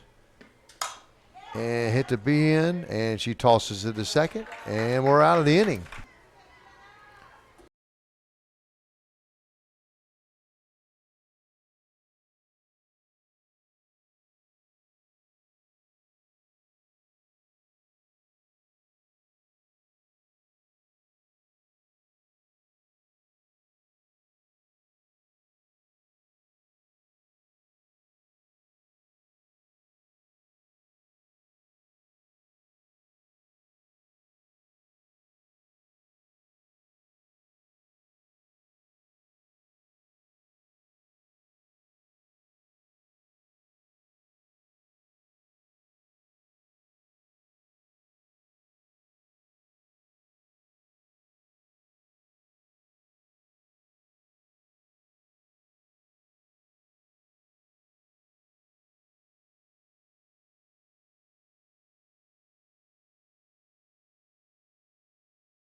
All right, and Bobcats will start the 6th inning off with a pinch hitter.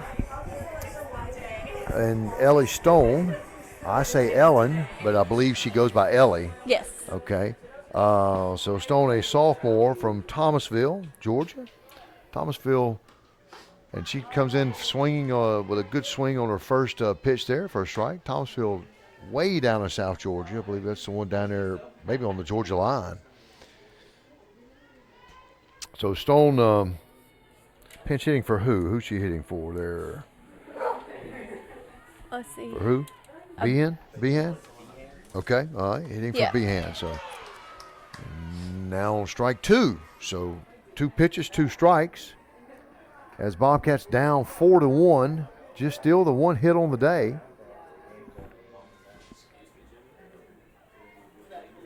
So behind the count here, so let's see if Stone can't find a way and claw back and find her way on base.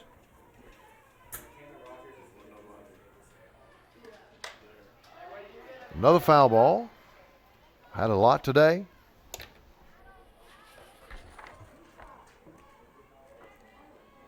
Ellie came in as a catcher and has been working some in the infield as well.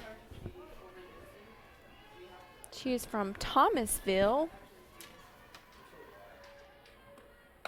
Georgia. Ball, that's a tough play, and she's going to hop back to first. Oh, my. Oh, my. Okay. That I'm going an error. And that ball just sort of spun, and the pitcher had to come in and make a play. And that's a tough play. So, and the end result, and she overthrew, or kind of threw off the bag at first there. So the error would go to the pitcher. And now Behan is going to come back in and run for Stone. Stone did her job, got on base. And now Amber Coy's up. And so we have a runner on first with nobody out. Now, here's the question, Caroline. You're down 3. Do you bunt and give an out up for a run, hopefully, or do you go ahead and hit here? I mean, I would probably hit. With Amber up to bat, I would probably hit away. I'm guessing that's what we're going to see here. You know, if the score's tied or if it's 4-3, you're probably doing a little bit different right now. Right. But you let her hit. You maybe move the runner to third with a base hit. Let's see what happens here. First one was a ball. And that ball might sneak in just foul. Probably about 4 feet foul right behind first base. Good diving effort there by second base Josie Reed.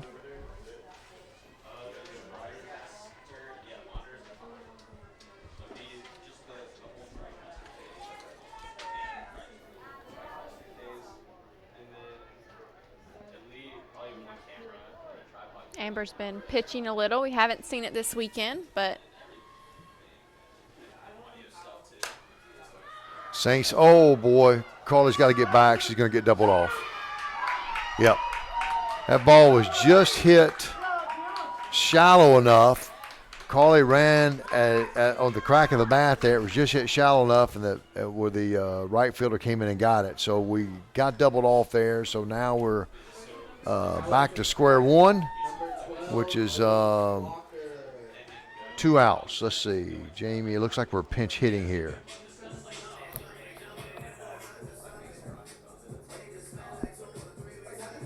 so it looks like It's going to be Brooke Locker coming in for or Loffer. How do you say that? It's Locker. Locker. Yeah. Brooke Locker. Saints, freshman, oh boy, Swan. Carly's got to get back. She's Coming going to in get doubled for off. Skylar. Yep. Okay. That ball started several games for us. I think most of the games this year. And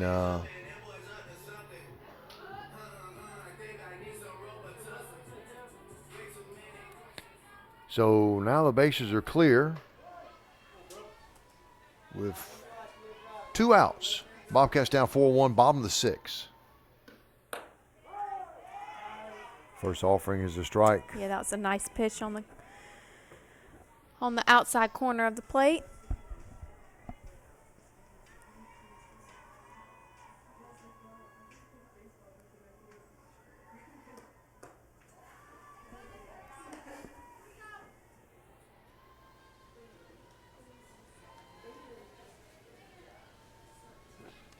I've been very impressed with Brooke this season. Yeah, She's been starting a little as a Yeah. freshman. she's going to be a good player for us. 2-1 the count here.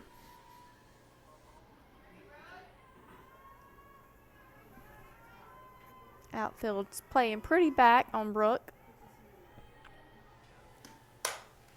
Ball's hit well, but it's going to be just foul down the third base line, left field line, I should say. So a little wind out of our sails right now. Got the leadoff runner on, and then we have a double play.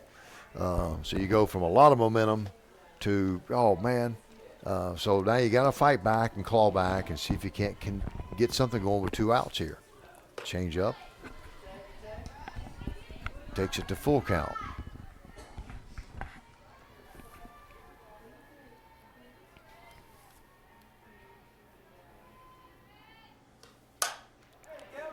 Oh, my goodness. Wow. Nice catch by Josie Reed. Yeah, that's a stand-up double if it gets Yes, through. it is. And Josie did a really good job there of a hard hit ball there by Locker. So we'll head to we have completed 6 innings. Bobcats are down 4-1. We'll be right back on the Bobcat Broadcast Network.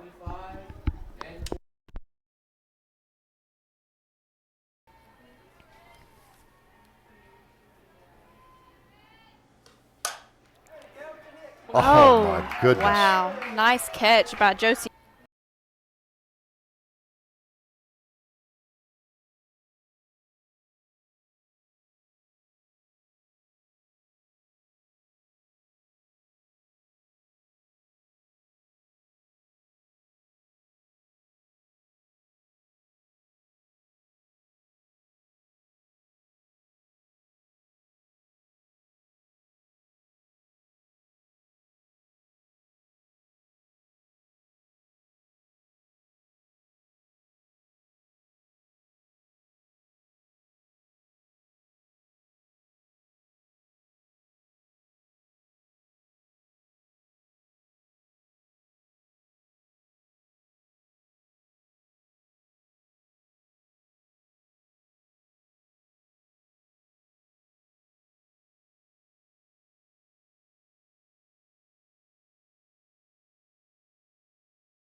We are back on the Bobcat Broadcast Network. Going into the top of the 7th, Ariel Edenfield pitching. We have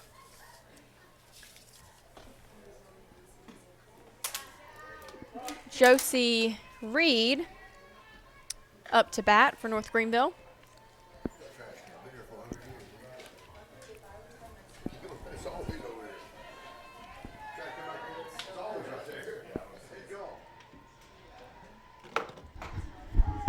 That's a strike on the outer part of the plate. So the count is 1-1. Bobcats down 4-1. North Greenville has 4 runs, 4 hits. And Bobcats have 1 run and 1 hit. So that's in the 2 games so far. That ball's hit right, and that's just got down. Good effort by Skylar. Yep. Skylar dove in and kept it in front of her, and also Darby was doing a nice job of supporting her, backing her up. So leadoff runner gets on again, so far. We're going to see a pinch runner. That ball's hit right, and that's just got down. Good effort by Skylar. We have number 20, Claire Gilmore, up to bat. So that's now on the day 11 hits for North Greenville. 5 this game, 6 the last, and we had 3 in the last game and just 1 today. Really, really struggling, and that's normally not an issue for us. Really, in fact, we're really, really strong there. So our pinch runner in for North Greenville, and we'll see if they bunt her over, and I believe they. Well, we're going to tag the. Oop, okay, good. Almost tag, good. Basically the same thing as a bunt. It was an infield. Very similar to a bunt. Infield soft dribbler or bouncer, if you will. To Haley Howell. And then Haley Wells is the freshman pinch runner that is at second now. Okay, so 1 out. Runner on second.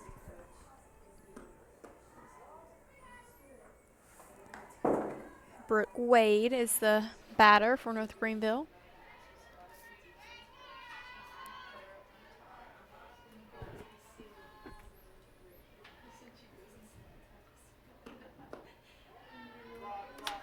Ball low from Ariel Edenfield.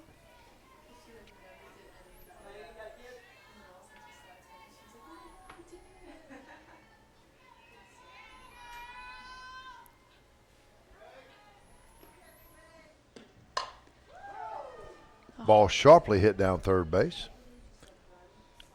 Just foul. I've been impressed with Vincent on third. Yes, she's done a So great good job job. today. Yeah. Made some smart decisions and plays. Brooke Wade looking to drive this runner in scoring position in.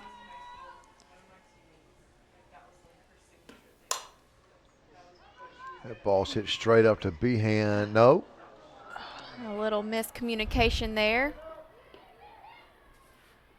And Brooke Wade, being a smart senior, will take second on that play.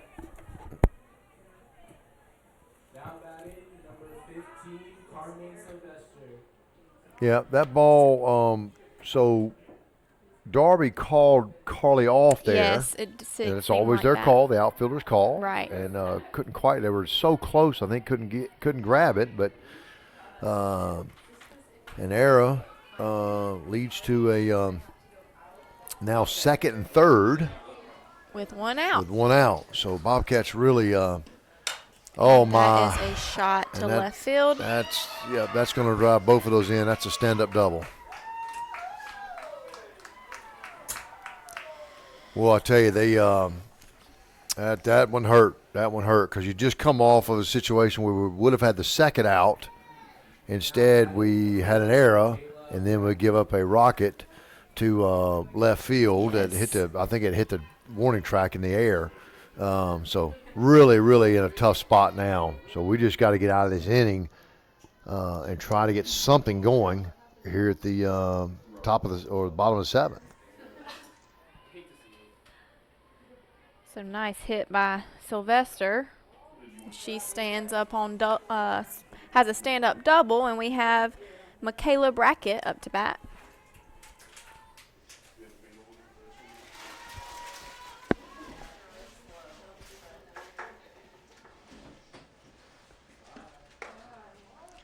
It's a ball up and in to Michaela.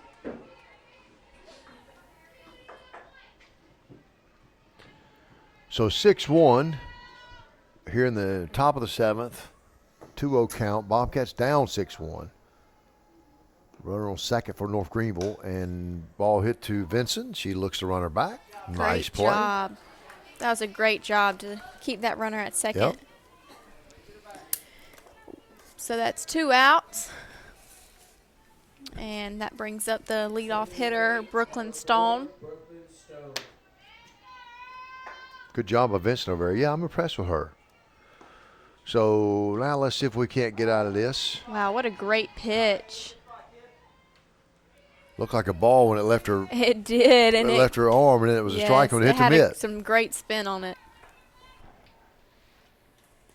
Al Weston coming in for some scoreboard duties here at the end of the game. Going to have to find out from him how we gave that lead up over there across the street. They're shaking his head just as we are here as well. Tough day so far here at the West Campus for the Bobcat Nation. Ball hit right at Amber. She drops it, but then throws it over, so cleanly played. Yeah. That. So at the end of, as we head to the bottom of the 7th, Bobcats with just 3 outs left, and they've got to get something going, folks. Just one hit on the day, but we're down 6-1 here at the West Campus. We'll be right back here on the Bobcat Broadcast Network. Ball hit right at Amber. She drops it, but then throws it over, so cleanly played here at the West Campus.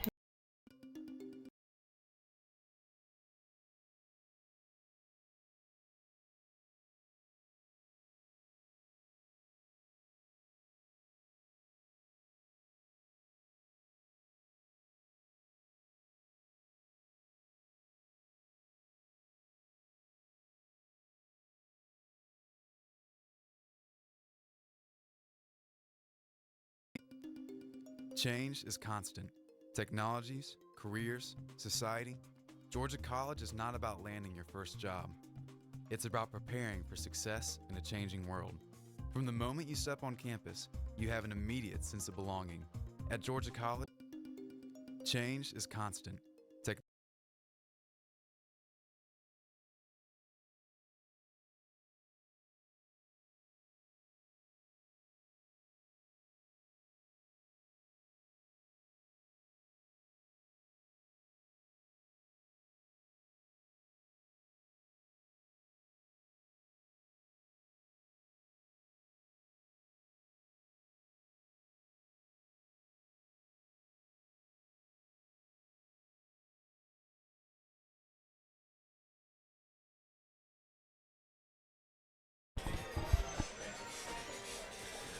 Okay, back here at the Peeler Complex for the bottom of the 7th. Haley Howell, we're going to lead the Bobcats off. We are down 6-1, and it's just been a struggle all day today.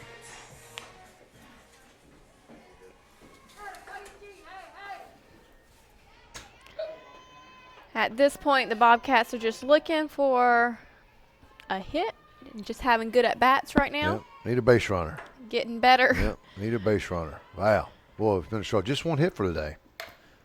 Howell, first offering, heads right back into the net behind us.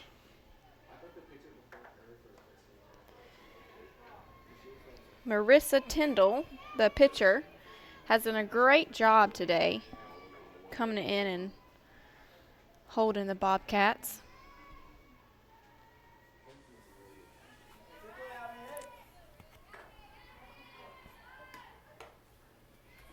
Ball way outside. 1-1 count. Nobody out here for Howell. Haley is doing her internship at Bodyplex this semester. Exercise science major. Yes. I believe she's going to, yeah, we talked about it. She can graduate in 3 years. I had Lydia Atkinson in here, soccer player. She's graduating in 3 years. Wow. And going to law school. So that's a Wow. very common thing. I wasn't that fortunate. Graduating 3 years. 4.5. 5 over here for me. Caroline was 4. Good take by Haley. She definitely was interested in that pitch, but held off.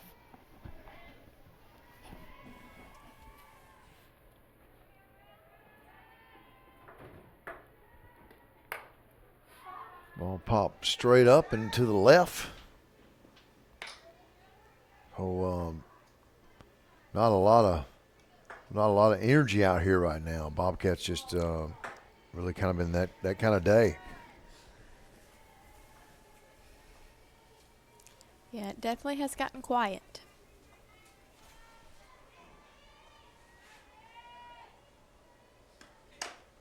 Oh, and Haley fouls that one. Almost drills Samantha on the on-deck circle. Yeah, that's hard to do with a right-handed batter. My goodness, she was right way behind out in you. front of that. That's just such a dangerous spot there.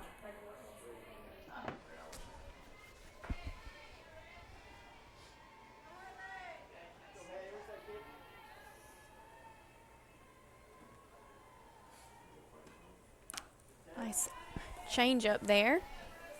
Little off the plate.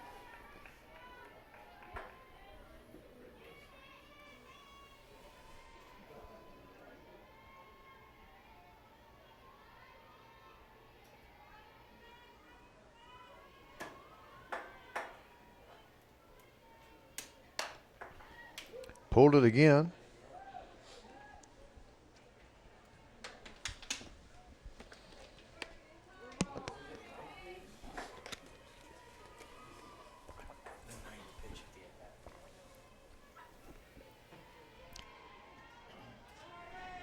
Tyndall is delivering the 10th pitch of the at-bat, 9th pitch of the at-bat to Haley. And we do have a base runner. Great at-bat That for was. Haley Howell. Yeah, that sure was. We got Sam Vincent up to bat now.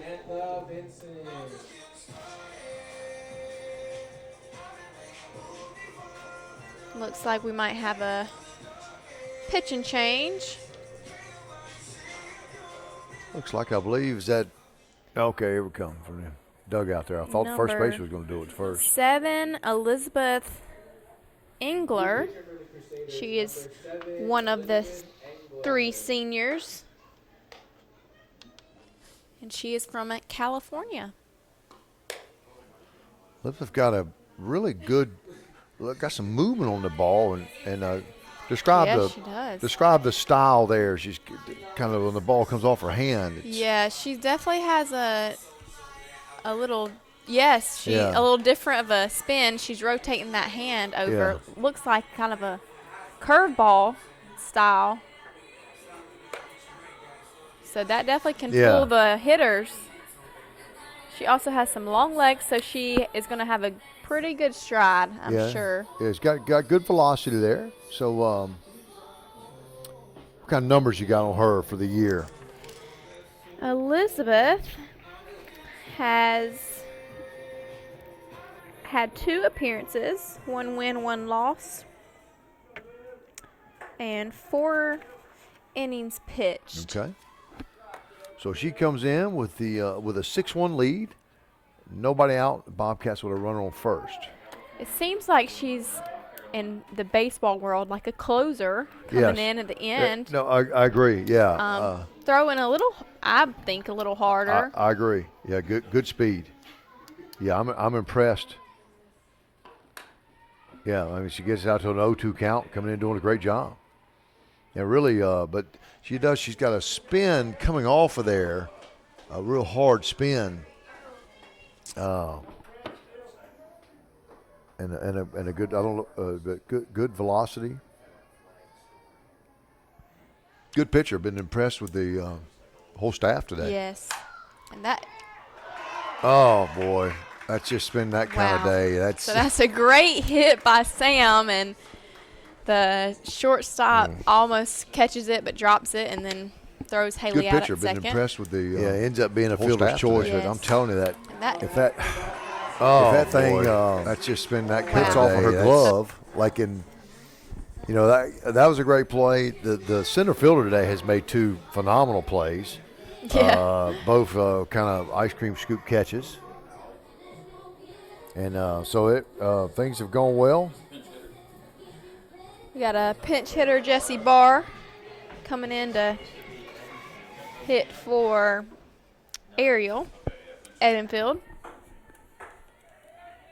So 1 out, runner on first.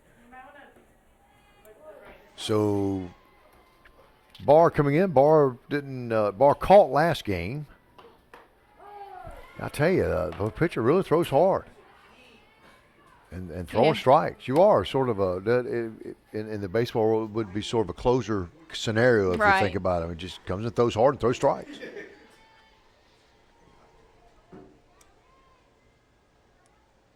It's a heck of a weapon. Ball hits right to the Oh, shortstop man. and goes up underneath her. That's going to be an error. And Bobcats have 2 base runners with Carly. Who is this batting now? It's a heck of a Lauren. weapon. Lauren Summer Summer. hits Yep. right to the With the shortstop and one goes up hit underneath her. That's of going to the be an day. error. Yeah. Nice to have another. I'll just take a base hit. Just any way on base as we just keep going here.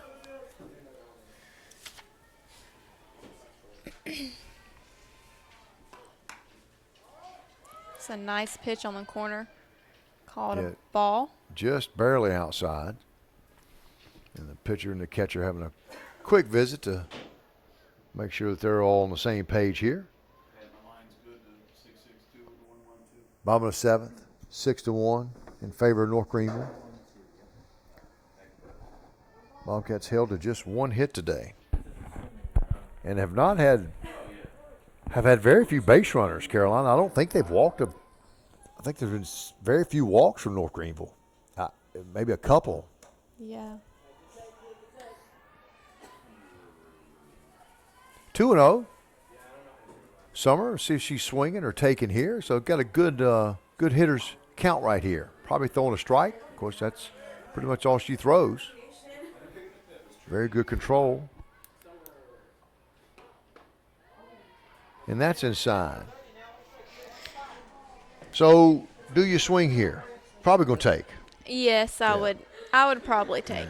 We're going to go back to the obligatory Yes. take and obligatory strike here. Let's see if this becomes 3-1.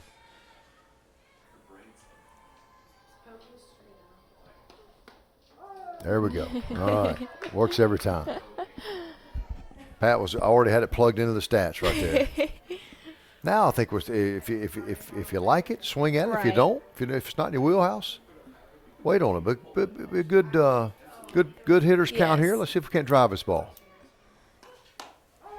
In this situation, the 3-1 count is a time to be aggressive. You have nothing to lose in this situation. Right. So just kind of seeing what you got. And she did take for a strike, so it's 3-2. Okay. Wow. So bases are loaded. So the now Darby Pinkert comes up. Now back for the Bobcats, number 7, Darby Pinkert. Darby playing center field. Has done a good job out there today. So Bobcats still with 1 out. So anything outside the infield is going to score here. First pitch strike right down the middle. She's been very consistent with That was a that. good pitch. I don't know what she's throwing speed-wise, but she's the hardest thrower I've seen today. I think so too. Yeah. Having the long legs and long arms definitely helps Yeah. as a pitcher. Yeah. Longer levers. That's just biomechanics-wise. That's correct. 0-2 out to. So see where she goes here. Certainly the pitcher ahead in the count. The ball hits the plate and then bounces up. Again, got a couple of pitches to play with if needed, but she's got a good control here. I'm saying she's going to throw something around the plate here. Ball checked down to third, back to first, or excuse me. Ooh, oh gosh. Back oh, no. to the and Samantha sort of sprained her knee a little bit there, sort of as she kind of tried to almost put the brakes on or something. I wasn't really sure what happened there. I think she's okay, but just so. Hannah Rogers is the Bobcats' last hope right now. Hannah playing left field today for us, right? No, she's pinch hitting. Hannah's pinch hitting. I'm sorry.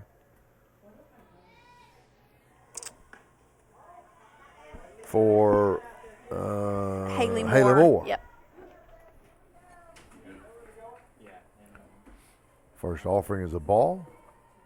The bases loaded with Bobcats.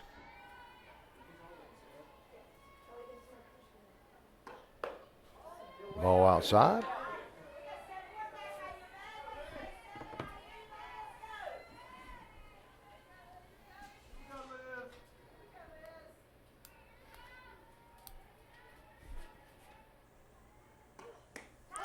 That's a nice pitch. Okay. Carolina has a left-handed batter. I assume you like seeing right-handed pitching better than left-handed pitching. You just see it a little bit earlier? Yes.